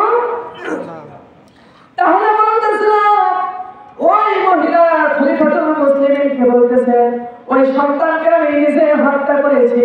কারণ হলো তিনজন যুবক আমার সাথে খারাপ কাজ করেছে। ওই খারাপ কাজ করার কারণে ওই সন্তানটা দুনিয়ার জমিনে এসেছে। দুনিয়ার জমিনে ওই সন্তানটা ভূমিষ্ঠ হওয়ার পর আমি তাকে হত্যা করেছি। আর হত্যা করে এই সন্তানটার বিচার যেন হয়, এই জন্য এই সন্তানটার লাশ আমি খলিফা ওমরের দরজার সামনে রেখে গেছি। আল্লাহু আকবার, আল্লাহু আকবার। খলিফা ওমর ডাক দিয়ে বলতেছেন, হে মহিলা, তুমি যে এই সন্তানকে হত্যা করে 3 দিন আগে আমার গেটের সামনে রেখে গেছো, আজ 3 দিন পর কেন তুমি এখানে আসলে?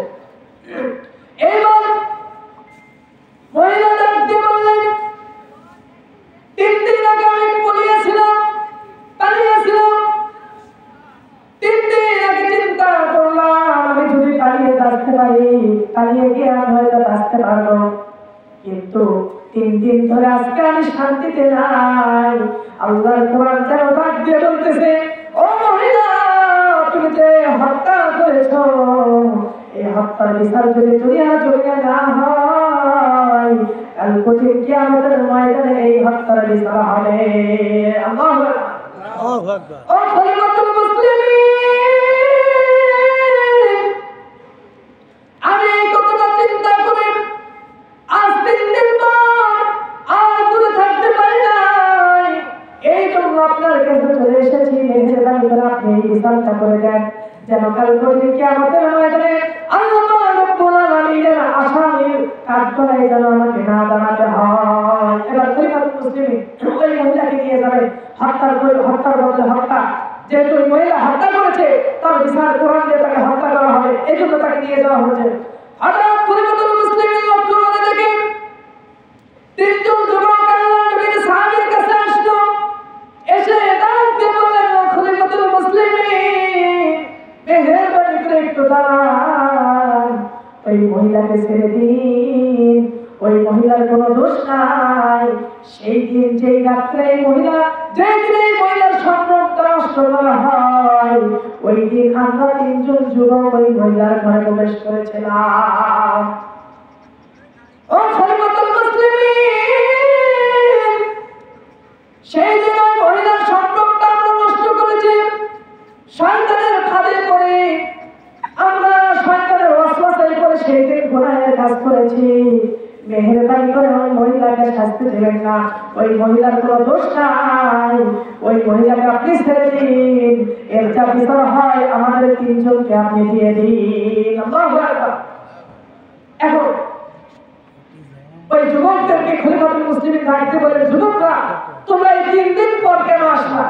যুবকরা ডাকতে বলতেছে, এই 3 দিন পর এই জন্য আসলাম, আমরাও ভেবেছিলাম যে আমরা হয়তো পালিয়ে থাকলে বেঁচে যাবো, কিন্তু আল্লাহর কোরআন আমাদেরকে ডেকে ডেকে বলতেছে, দুনিয়ার জমিনে যদি তোমাদের বিচার না হয়, আল্লাহ রাব্বুল আলামিন আখিরাতে তোমাদের এই বিচার দমন করে করবে। এই জন্য আমরা চিন্তায় পড়ে গেছি। এই জন্য আমরা চিন্তা করলাম আমাদের বিচার দুনিয়াতেই হয়ে যায়, কিন্তু আল্লাহ পাক রব্বুল আলামিনের ওই কিয়ামতের ময়দানে যেন আমাদের বিচার না হয়, এই জন্য তারা আল্লাহর নবীর সাহাবীর কাছে আসে। এরপর আল্লাহর নবীর সাহাবী হযরত ওমর কোরআন দিয়ে তাদের মধ্যে ফয়সালা করে দিলেন, সুবহানাল্লাহ। তাহলে আমাদের বিচার করতে হবে কি দিয়ে? কোরআন দিয়ে আমাদেরকে বিচার করতে হবে। এখন তো কোরআনের সমাজ নাই, এই কোরআনের সমাজ বিনির্মাণের জন্য কোরআন দিয়ে যেন রাষ্ট্র পরিচালিত করা হয়, এই জন্য আপনাকে আমাকে সবাইকে ঐক্যবদ্ধ হয়ে কাজ করা খরচ করে দিয়েছেন কে? আল্লাহ পাক কোরআনের খরচ করে দিয়েছেন। এই জন্য আমাদের সবাইকে চেষ্টা করতে হবে যেন এই সমাজে, এই রাষ্ট্রে কোরআন দিয়ে এই দেশটা পরিচালিত হয়, সংসদ যেন কোরআন দিয়ে চলে, এই জন্য আমাদের সবাইকে ভূমিকা রাখতে হবে।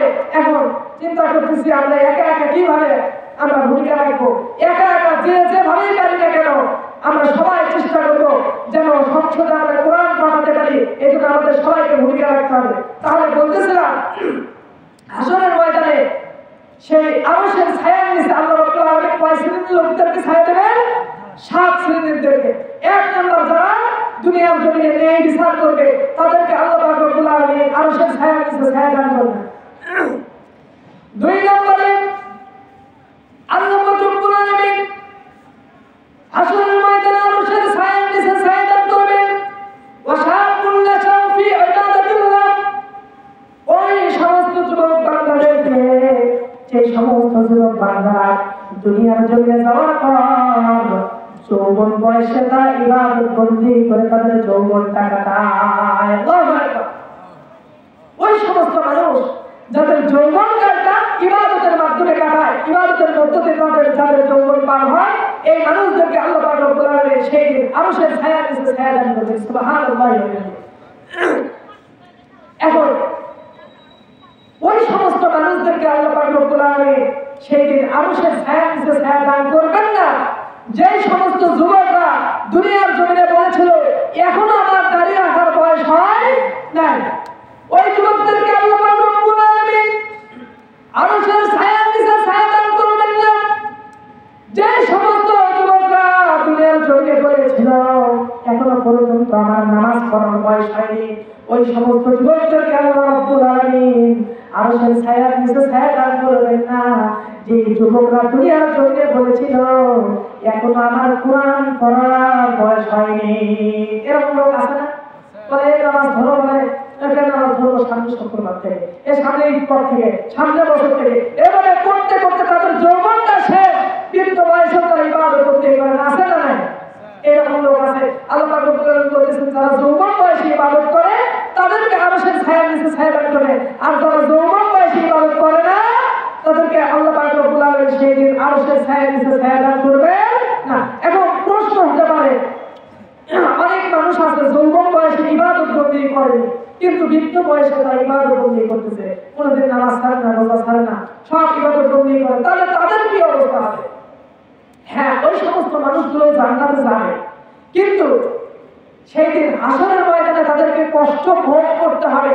সেই দিন আরশের ছায়ার নিচে ছায়া পাবে না, কিন্তু কষ্ট স্বীকার করার পর আল্লাহ পাক রব্বুল আলামিন তাদেরকে জান্নাত দিবেন। তাহলে বলতেছে সেই দিন যুবকদেরকে আল্লাহ পাক রব্বুল আলামিন আরশের ছায়ার নিচে ছায়া দান করবেন। যে যুবক মানুষগুলো যৌবন বয়সে ইবাদত বন্দি করবে, এই মানুষদেরকে আল্লাহ পাক রব্বুল আলামিন আরশের ছায়ার নিচে ছায়া দান করবেন। এই যে আমরা এখানে অনেক মানুষ আছে যুবক, এই যুবক মানুষরা যদি ইবাদতে আল্লাহর ইবাদতে যে উপাদান করতে পারে, আল্লাহ পাক রব্বুল আলামিন বলতেছে ইল্লাল্লাযীনা আমানু ওয়া আমিলুস সালিহাতি ফালাহুম আজরুন গায়রু মামনুন।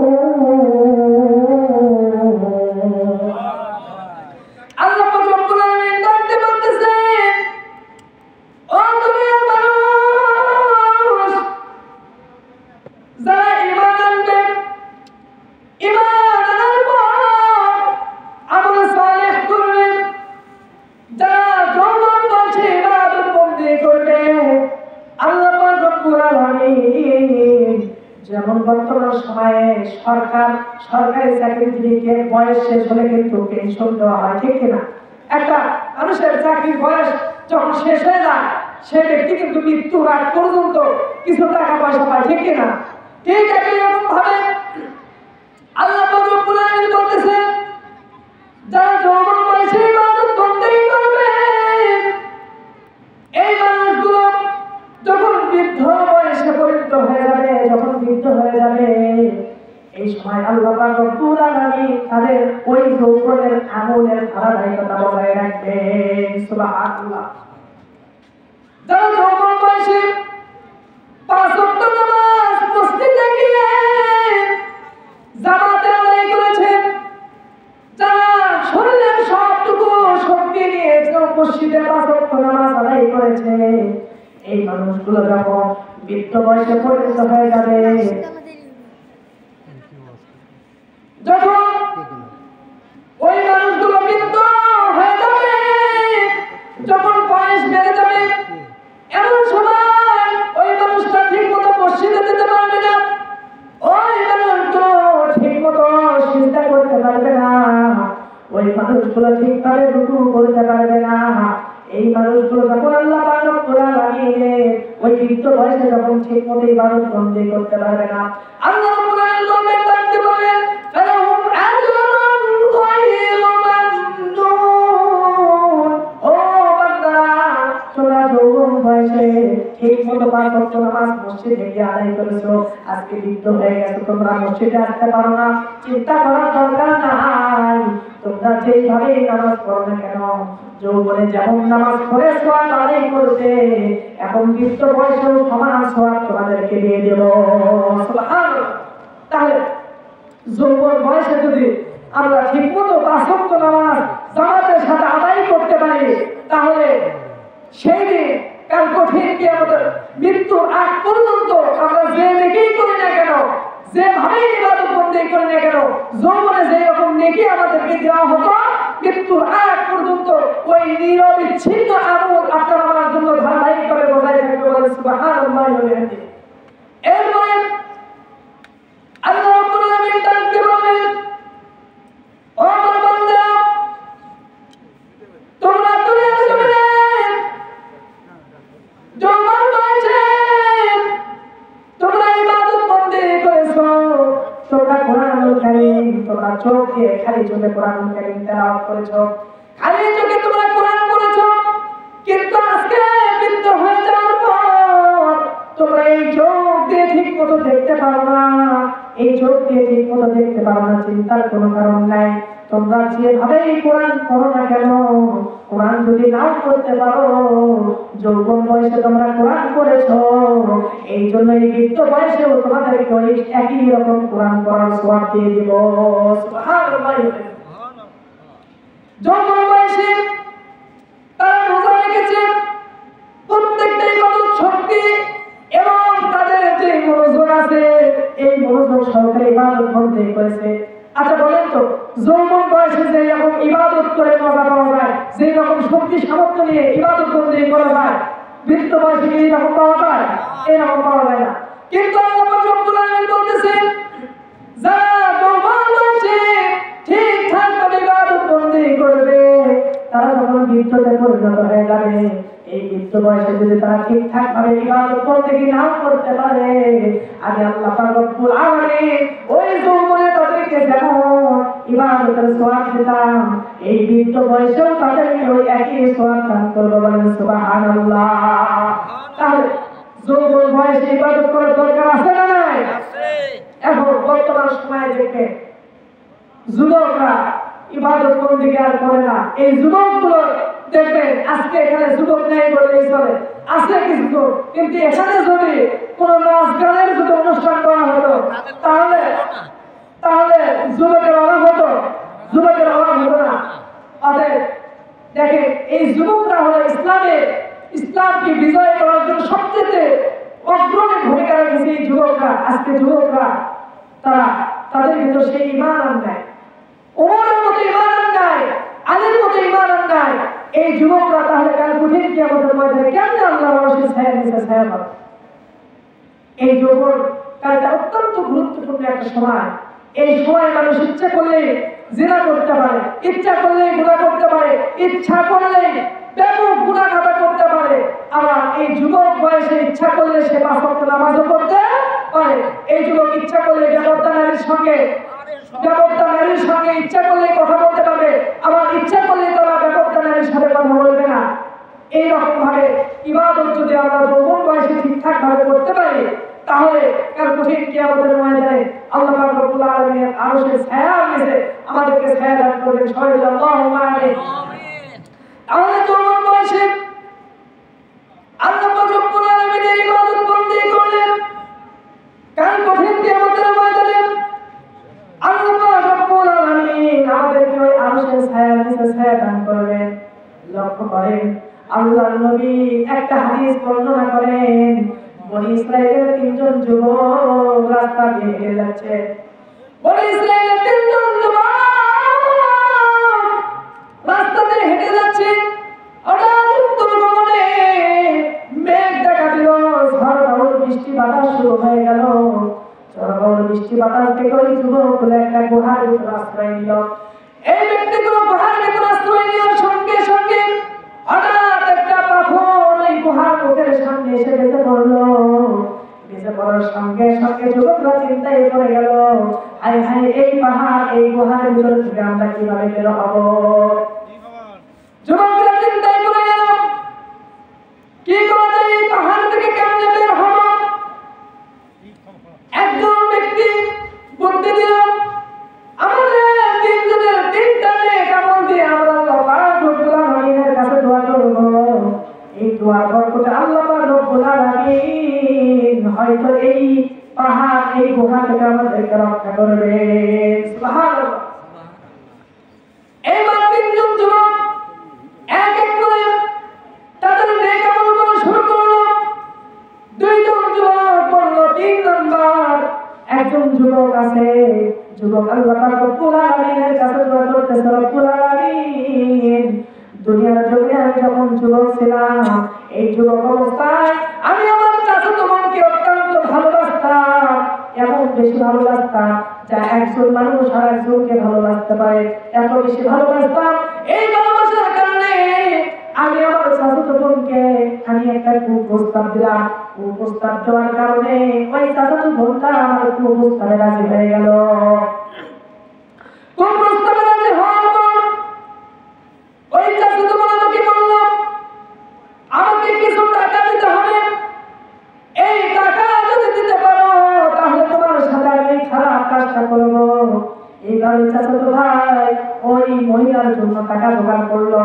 টাকা জোগাড় করার পর নির্দিষ্ট দিনে যখন তারা এক জায়গায় মিলিত হবে, এমন সময় যখন তারা একেবারে কাছাকাছি চলে এসেছে, ওই মেয়ে ডাকতে বলেন, ও ভাই তুমি আল্লাহ পাক রব্বুল আলামিনকে ভয় করো, আমার সতীত্ব তুমি নষ্ট করো না।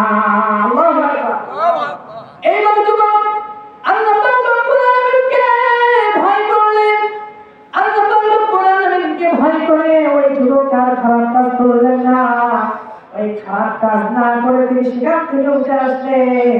এই কথা বলে আল্লাহ পাক রব্বুল আলামিনকে বলতেছে, রব্বুল আলামিন সেই দিন যদি আমার আগুনটা তোমার কাছে গ্রহণযোগ্য হয়, সেই আমলটা যদি তুমি কবুল করে নাও তাহলে এই আমলের ওসিলায় আজকে এই বিপদ থেকে আমাদেরকে রক্ষা করো। আল্লাহু আকবার। আল্লাহ পাক রব্বুল আলামিন তাদের তিনজনের দোয়া কবুল করে, তিনজনের দোয়া কবুল করে আল্লাহ পাক রব্বুল আলামিন তাদেরকে ওই আযাব থেকে রক্ষা করলেন, ওই বিপদ থেকে রক্ষা করলেন। সুবহানাল্লাহি ওয়া বিহামদিহি। তাহলে বলতেছিলাম যৌবন বয়সে ইবাদত বন্দেগী করতে হবে। যৌবন বয়সে যদি আপনি ইবাদত বন্দেগী করতে পারেন তাহলে মৃত্যুর আগ পর্যন্ত এই ইবাদত বন্দেগীর সমপরিমাণ সওয়াব বুদ্ধ হয়ে গেলে আমরা এই সওয়াব পাবো। আর যৌবন বয়সে যদি আমরা ইবাদতে কাটাতে পারি তাহলে কাল ওই কঠিন কিয়ামতের ময়দানে আরশের ছায়ার নিচে আল্লাহ পাক রব্বুল আলামিন আমাদেরকে স্থান দেবেন। বলেন সুবহানাল্লাহ। আল্লাহ নবী একজন আল্লাহর ওলি জুন্নুন মিসরি রাহমাতুল্লাহ আলাইহি, তিনি নদীর ধারে গেছেন কাপড় ধুতে করার জন্য। হঠাৎ তিনি লক্ষ্য করে দেখলেন, জুন্নুন মিসরি রাহমাতুল্লাহ আলাইহি লক্ষ্য করে দেখলেন একটা যুবক। জুন্নুন মিসরি রাহমাতুল্লাহ আলাইহি লক্ষ্য করে দেখলেন একটা বিচ্ছু তড়িৎ গতিতে আসতেছে। হঠাৎ লক্ষ্য করে দেখলেন নদীর ভিতর থেকে একটা কচ্ছপ চলে আসলো। কচ্ছপ এসে ওই কচ্ছপটা নদীর ধারে দাঁড়ালেন, আর ওই বিচ্ছুটা কচ্ছপের মাথায় উঠলেন। মাথায় উঠে কচ্ছপটা পানির ভিতরে রওনা করলেন। এবার জুন্নুন মিসরি রাহমাতুল্লাহ আলাইহি তিনি চিন্তা করলেন কি ব্যাপার, এই কচ্ছপের মাথায় এই বিচ্ছু চলে কোথায় যায়, ঘটনাটা আমাকে দেখতে হবে। জুন্নুন মিসরি রাহমাতুল্লাহ আলাইহি আল্লাহর ওলি তিনি চিন্তা করলেন ঘটনা কি, এই কচ্ছপের মাথায় চলে বিচ্ছু কোথায় যায়, এই ঘটনা আমাকে দেখতে হবে।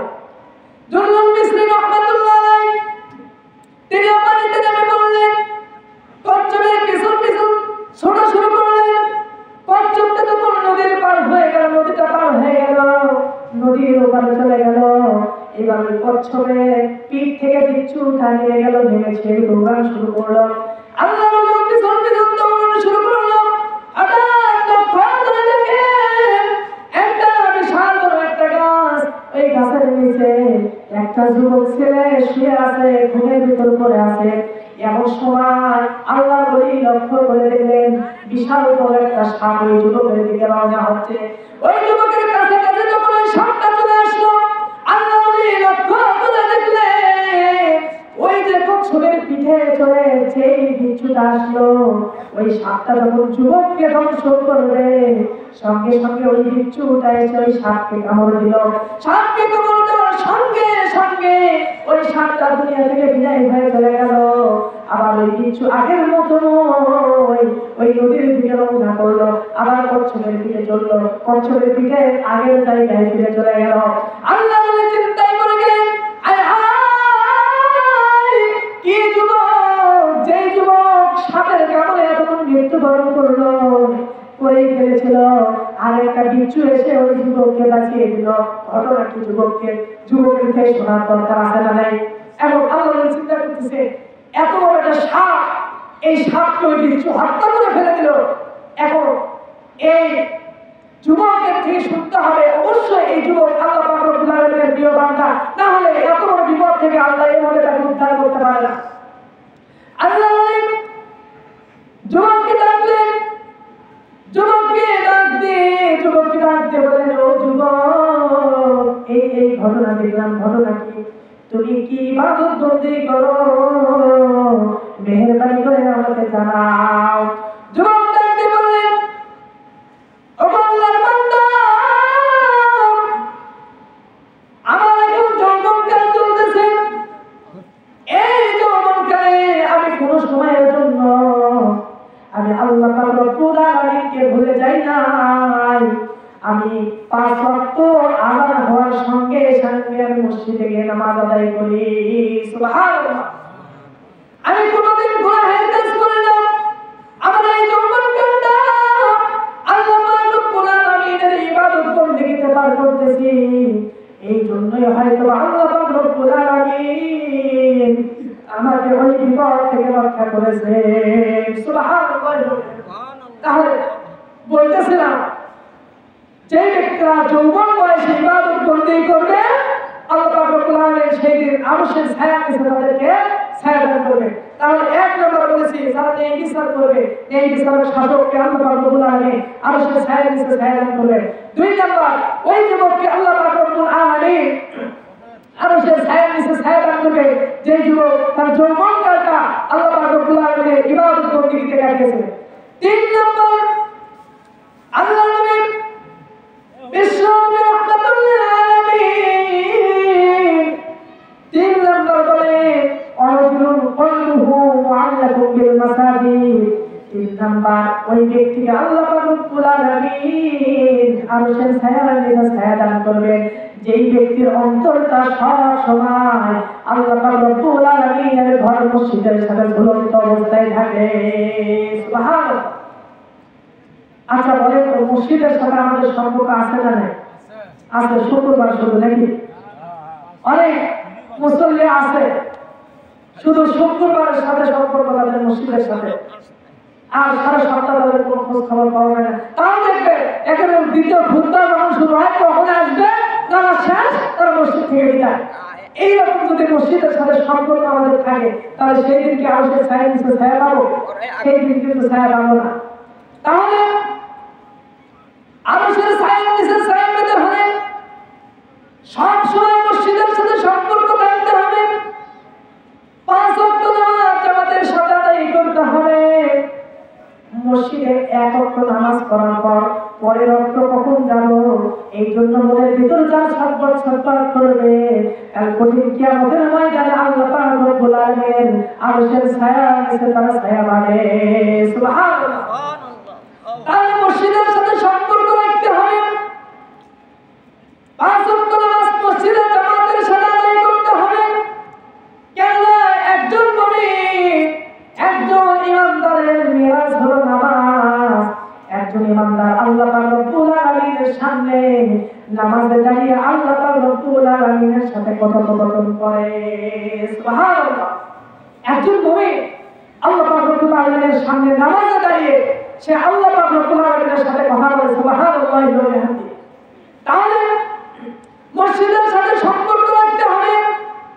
মসজিদের সাথে যদি আপনার আমার সম্পর্ক হয়ে যায় তাহলে কাল কঠিন কিয়ামতের ময়দানে আল্লাহর আরশের ছায়ার নিচে আমরা ছায়া পাবো। দিল্লির বাদশা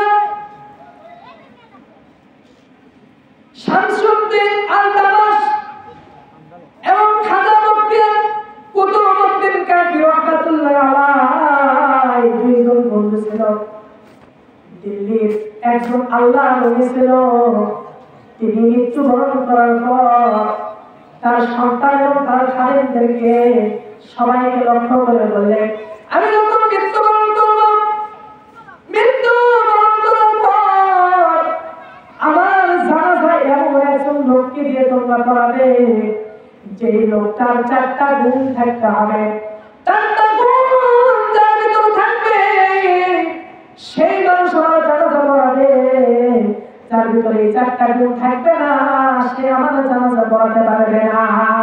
এবং তোমরা লক্ষ্য করে দেখবে যদি কোনো ব্যক্তির মধ্যে এই 4টা গুণ না থাকে তাহলে যেন আমার জানাজা না করা হয়, জানাজা ছাড়াই যেন আমাকে দাফন করে দেওয়া হয়। আল্লাহু আকবার। সেই 4টা গুণ কি কি জানার দরকার আছে না? অবশ্যই জানার দরকার আছে। এবার খাজা কুতুবউদ্দিন বখতিয়ার কাকি রাহমাতুল্লাহ তিনি মৃত্যুবরণ করলেন। মৃত্যুবরণ করার পর তার জানাজার জন্য হাজার হাজার লক্ষ লক্ষ মানুষ জমায়েত হয়ে গেল। এইবার তার সন্তানরা ওই মানুষদের ভিতরে ঘোষণা করে দিল, আমার বাবা দুনিয়ার জমিনে ওসিয়ত করে গেছে 4টা বৈশিষ্ট্য যে লোকের আছে সেই লোকই শুধু আমার বাবার জানাজা করতে পারবে। আল্লাহু আকবার। 4টা বৈশিষ্ট্যের মধ্যে 1 নম্বর বৈশিষ্ট্য হলো এমন একজন ব্যক্তি হতে হবে যে ব্যক্তি দুনিয়ার জমিনে কোনোদিন তাকবীরে উলা ছাড়া নামাজ আদায় করেনি। আল্লাহু আকবার। তাহলে নামাজে দাঁড়িয়েছে, আল্লাহু আকবার বলার সঙ্গে সঙ্গে সেও আল্লাহু আকবার বলে নামাজে দাঁড়িয়েছে। দুনিয়ার জমিনে কোনোদিন এই তাকবীরে উলা তার মিস হয়নি। সুবহানাল্লাহি ওয়া বিহামদিহি। 5 ওয়াক্ত নামাজ জামাতের সাথে আদায় করেছেন, তাকবীরে উলার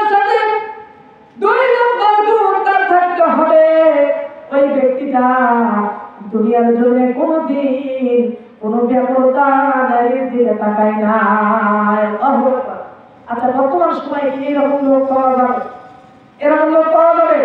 এরকম লোক পাওয়া যাবে না। 3 নম্বর গুণ, ওই ব্যক্তি কোনদিন তাহাজ্জুদের নামাজ মিস করেনি। প্রত্যেকটা রাতে সে তাহাজ্জুদের নামাজ আদায় করেছে। 4 নাম্বার, ওই ব্যক্তি কোনদিন আসরের সুন্নাত নামাজও ছেড়ে দেয় না। সুবহানাল্লাহ। এই 4টা গুণ। আচ্ছা বলেন তো, সহজ না কঠিন? সহজ না কঠিন? এই 4টা গুণ, এই 4টা গুণে লোক যদি মজলিসের ভিতরে থাকে তাহলে মেহেরবানি করে সামনে আসবেন। আর যদি এই 4টা গুণ লোক যদি না পাওয়া যায় তাহলে আমার বাবাকে বিনা দাফনে, বিনা জানাজায় তাকে দাফন করা হবে। এখন লোকজন চিন্তাই করে গেল, হাই হাই, এত কঠিন বিষয়, এই এত ইবাদত করতেই পারাওয়ালা লোক আমরা কোথায় পাই? মনে হয় এই আল্লাহর ওলিকে বিনা জানাজায় তাকে দাফন করা হবে। লোকজন চিন্তাই করে গেল। এখন তার সন্তানরা মনে করতেছে হয়তো এরকম লোক নেই, আমার বাবাকে বিনা জানাজায় দাফন করে দিয়ে আসি। এইরকম ভাবে যখন কার্যক্রম শুরু করলো, হঠাৎ একজন ওই মজলিসের ভিতর থেকে ডাক দিয়ে বললেন, একটু দাঁড়াও, আমি ওই ব্যক্তির জানাজা পড়াবো। সুবহানাল্লাহ। এইবার জানাজা পড়ানো হয়ে গেল।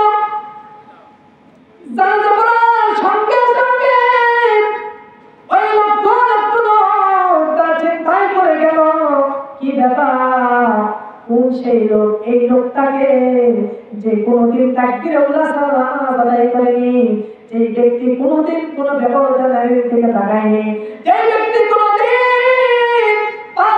কোনোদিন তাহাজ্জুদের নামাজ মিস করেনি, যে ব্যক্তি কোনোদিন আসরের সুন্নাত নামাজ ছেড়ে দেয়নি, এই লোকটাকে দেখার দরকার আছে না নাই? সবার ভিতর কৌতূহল জাগ্রত হয়ে গেল যে এই ব্যক্তিকে অবশ্যই দেখতে হবে। লক্ষ লক্ষ মানুষ ভিড় জমানো, লক্ষ লক্ষ মানুষ ভিড় জমানো শুরু করে দিল। এইবার যখন তার সামনে যখন লোকজন যাওয়া শুরু করলো, লক্ষ্য করে দেখলেন এই দুনিয়ার সাধারণ কোনো মানুষ নয়, এই এলাকার মধ্যে সাধারণ কোনো মানুষ নয়, এই লোকটা হলো দিল্লির সুলতান শামসুদ্দিন আল-তামাশ। বলে সুবহানাল্লাহু আকবার। দিল্লির সম্রাট, দিল্লির বাদশা, তিনি নিজে শামসুদ্দিন আল-তামাশ, তিনি নিজে এই আমলগুলো করতে পারেন। সুবহানাল্লাহ হবে। তাহলে চিন্তা করে তাদের মসজিদের সাথে কি সম্পর্ক ছিল? তারা 5 ওয়াক্ত নামাজ মসজিদে একবারে তাকবীরে উলার সাথে নামাজ আদায় করতেন। তাদের সাথে মসজিদের কি সম্পর্ক ছিল? সেই রকম সম্পর্ক আপনাকে আমাকে আদায় করতে সম্পর্ক রাখতে হবে, মসজিদের সাথে সম্পর্ক রাখতে হবে। মসজিদের সাথে যদি আপনি আমি সম্পর্ক রাখতে পারি তাহলে ওই কিয়ামতের ময়দানে আরশের ছায়া নিচে আল্লাহ পাক রব্বুল আলামিন আমাদেরকে ছায়া দান করবেন। এজন্য 5 ওয়াক্ত নামাজ কি করতে হবে? মসজিদে গিয়ে জামাতে আদায় করতে হবে। আল্লাহ পাক রব্বুল আলামিন আমাদের সবাইকে মসজিদে গিয়ে জামাতের সাথে 5 ওয়াক্ত নামাজ আদায় করার তৌফিক দান করুন। আল্লাহুম্মা আমিন। এরপরে 3 নম্বর গেল, যে ব্যক্তির অন্তর সব সময় মসজিদের সাথে জ্বলন্ত অবস্থায় থাকবে। 4 নাম্বার, আল্লাহ নবী বলেন ওই ব্যক্তিকে আল্লাহ রাব্বুল আলামিন আরশের ছায়া দান করবেন, যে ব্যক্তি আল্লাহ পাক রব্বুল আলামিনের জন্য কাউকে ভালোবাসে এবং আল্লাহ পাক রব্বুল আলামিনের জন্য কাউকে ঘৃণা করে। আল্লাহু আকবার। এই যে আপনারা কোরআন শুনতে এসেছেন, আমি কোরআনের ছাত্র, যাই হোক এর কারণ কিছু নাই, তারপর আল্লাহ যে তৌফিক দিয়েছে বলতেছি, এই যে আপনাদের এবং আমার মাঝে একটা সম্পর্ক তৈরি হয়েছে কিনা? হয়েছে। এই সম্পর্ক কার জন্য?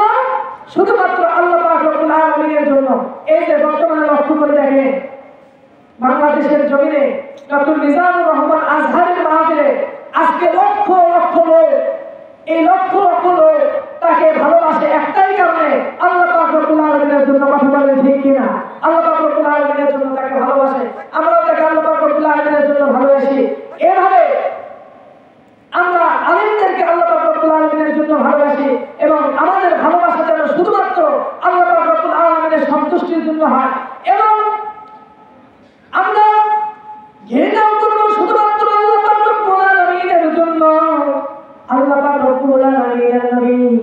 বিশ্বনবী রাহমাতুল লিল আলামিন বদর ময়দানে চিন্তায় পড়ে গেলেন।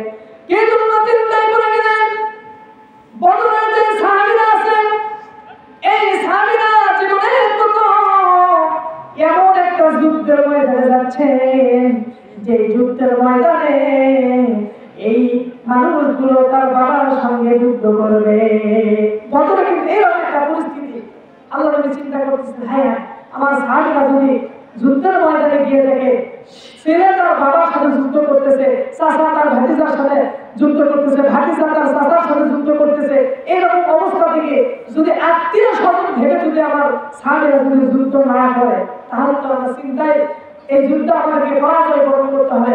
এই জন্য আল্লাহ নবী চিন্তায় পড়ে গেলেন। আল্লাহ নবী যখন চিন্তায় পড়ে গেলেন, আল্লাহ নবীর সাহাবীরা আল্লাহ নবীকে সান্ত্বনা দেওয়া শুরু করলো। ইয়া রাসূলুল্লাহ, ইয়া হাবিবাল্লাহ, আপনি কোনো চিন্তা করবেন না, আমরা আল্লাহ পাক রব্বুল আলামিনের জন্য আপনাকে ভালোবাসি, আবার আমাদের পিতাদেরকে আল্লাহ পাক রব্বুল আলামিনের জন্য ঘৃণা করি। অতএব আপনি চিন্তা করবেন না তারা ইসলামের বিরোধী, আমরা আল্লাহ পাক রব্বুল আলামিনের জন্য তাদেরকে ঘৃণা করি। আমাদের পিতা হোক না কেন, আমাদের চাচা হোক না কেন, আমাদের সন্তান হোক না কেন, আমরা তাদের বিরুদ্ধে অস্ত্র ধরবো বলে আল্লাহু আকবার। হয়েছে তাই সন্তানের কাছে বাবা এসেছে, সন্তান ওই তরবারিতে বাবাকে হত্যা করে দুনিয়া থেকে বিদায় করে দিয়েছে। এই জন্য কাউকে যদি ভালোবাসতে হয়, কার জন্য ভালোবাসবো? শুধুমাত্র আল্লাহ পাক রব্বুল আলামিনের জন্য ভালোবাসবো। আবার যদি কাউকে ঘৃণা করতে হয়, এই ঘৃণাও করবো কার জন্য? আল্লাহ পাক রব্বুল আলামিনের জন্য। এই যে ফিলিস্তিনে যুদ্ধ হচ্ছে, ফিলিস্তিনিদেরকে আমি ভালোবাসি, আমরা ভালোবাসি শুধুমাত্র আল্লাহ পাক রব্বুল আলামিনের জন্য, কেননা তারা মুসলমান, আমরা তাদেরকে আল্লাহর জন্য ভালোবাসি। আর পক্ষান্তরে ইহুদিরা মুসলমানদের চিরশত্রু, এই ইহুদিদেরকে আমরা ঘৃণা করি শুধুমাত্র তারা আল্লাহ পাক রব্বুল আলামিনের সাথে বিরোধিতা করার কারণে, তারা মুসলমানদের হত্যা করার কারণে আল্লাহর জন্য আমরা তাদেরকে ঘৃণা করি। কথা বলেন ঠিক কিনা? এই জন্য তাদেরকে শুধু ঘৃণা করলেই হবে না, তাদের যে পণ্যগুলো আমরা ক্রয় করি, এই পণ্যগুলো ক্রয় করা থেকেও আমাদেরকে বেঁচে থাকতে হবে। যদি আমরা তাদেরকে ঘৃণা করতে পারি, তাহলে আল্লাহ পাক রব্বুল আলামিনের ঘোষণা অনুযায়ী, আল্লাহ রাসূলের হাদিস অনুযায়ী কাল কঠিন কিয়ামতের ময়দানে আল্লাহ পাক রব্বুল আলামিন আমাদেরকে আরশের ছায়ার নিচে কি করবে? ছায়া দান করবে।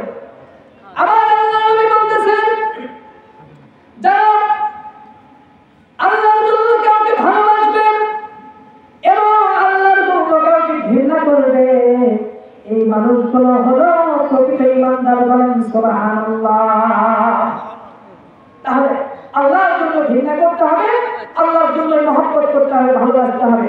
তাহলে আরশের ছায়ার নিচে 7 শ্রেণীর লোকদেরকে আল্লাহ পাক রব্বুল আলামিন ছায়া দান করবেন। 1 নাম্বার ওই ব্যক্তি যারা ন্যায় বিচারক শাসক যারা ন্যায় বিচার করবে তাদেরকে। 2 নাম্বার ওই যুবক, যেই যুবকগুলো তাদের যৌবনকালটা ইবাদতে কাটিয়ে দেবে। 3 নাম্বার ওই ব্যক্তি যাদের সম্পর্ক থাকে মসজিদের সাথে। 4 নাম্বার ওই ব্যক্তি যারা আল্লাহ পাক রব্বুল আলামিনের জন্য কাউকে ভালোবাসবে এবং আল্লাহ পাক রব্বুল আলামিনের জন্যই কাউকে ঘৃণা করবে। এরপরে আল্লাহ নবী বিশ্বনবী রাহমাতুল লিল আলামিন তিনি বলতেছেন 6 নম্বরে আল্লাহ পাক রব্বুল আলামিন আরশের ছায়ার নিচে, 5 নম্বর আরশের ছায়ার নিচে এমন ব্যক্তিকে ছায়া দান করবে যেই ব্যক্তিরা আল্লাহ পাক রব্বুল আলামিনের ভয়ে নির্জনে গিয়ে অশ্রু ঝরায়। সুবহানাল্লাহ।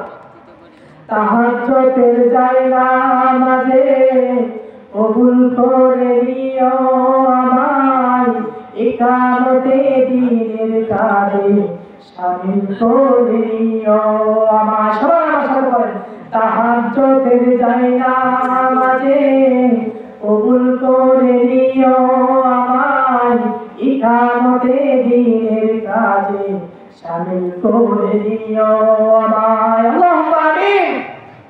তাহলে আল্লাহ পাক রব্বুল আলামিনের ভয়ে যারা অশ্রু ঝরাতে পারবে, এই মানুষদেরকে আল্লাহ পাক রব্বুল আলামিন কাল কঠিন কিয়ামতের ময়দানে আরশের ছায়া নিচে ছায়া দান করবেন। বলেন সুবহানাল্লাহি ওয়া বিহামদিহি। তাহলে আসুন আল্লাহ পাক রব্বুল আলামিনের ভয়ে, আল্লাহ পাক রব্বুল আলামিনের মানুষগুলো আল্লাহ পাক রব্বুল আলামিনের জন্য দুই সময় মানুষগুলো অশ্রুটা বিসর্জন করে। এক নম্বর, আল্লাহ পাক রব্বুল আলামিনের শ্রেষ্ঠত্ব এবং মহত্ব বর্ণনা করতে গিয়ে এই মানুষগুলো তাদের চোখ অশ্রুটা বিসর্জন করে, তাদের চোখ থেকে পানি বের হয়। দুই নম্বর, আল্লাহ পাক রব্বুল আলামিন ভয়ে তাদের চোখ থেকে পানি বের হয়। সুবহানাল্লাহ। তাহলে দুইটা কারণে মানুষের চোখ দিয়ে পানি আসে। এক নম্বর, আল্লাহ পাক রব্বুল আলামিনের শ্রেষ্ঠত্ব এবং মহত্ব বর্ণনা করতে গিয়ে এই মানুষগুলো চোখে পানি আসে। দুই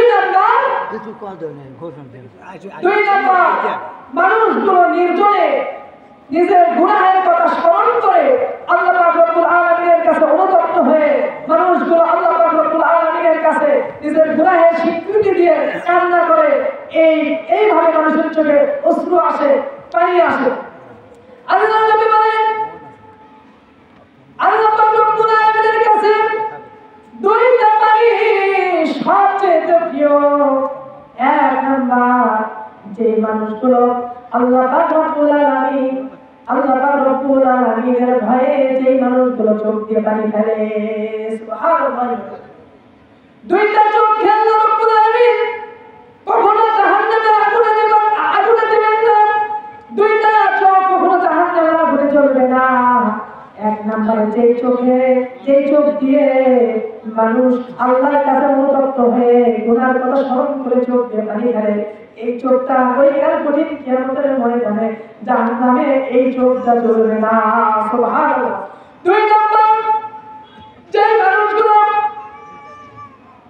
দুনিয়ার জমিনে আল্লাহ পাক রব্বুল আলামিনের সীমানা পাহারার দায়িত্ব গ্রহণ করে, আল্লাহ পাক রব্বুল আলামিনের সীমানা পাহারা দেয়, এই মানুষগুলোর চোখগুলোকে জাহান্নামের আগুন স্পর্শ করতে পারবে না। আল্লাহু আকবার। লিল্লাহি তাকবীর, আল্লাহু আকবার, লিল্লাহি তাকবীর, আল্লাহু আকবার। কুরআন বাতার আগমন, শুভেচ্ছায় স্বাগত। কুরআন বাতার আগমন, শুভেচ্ছায় স্বাগত। আজকের মাহফিল সফল হোক, আজকের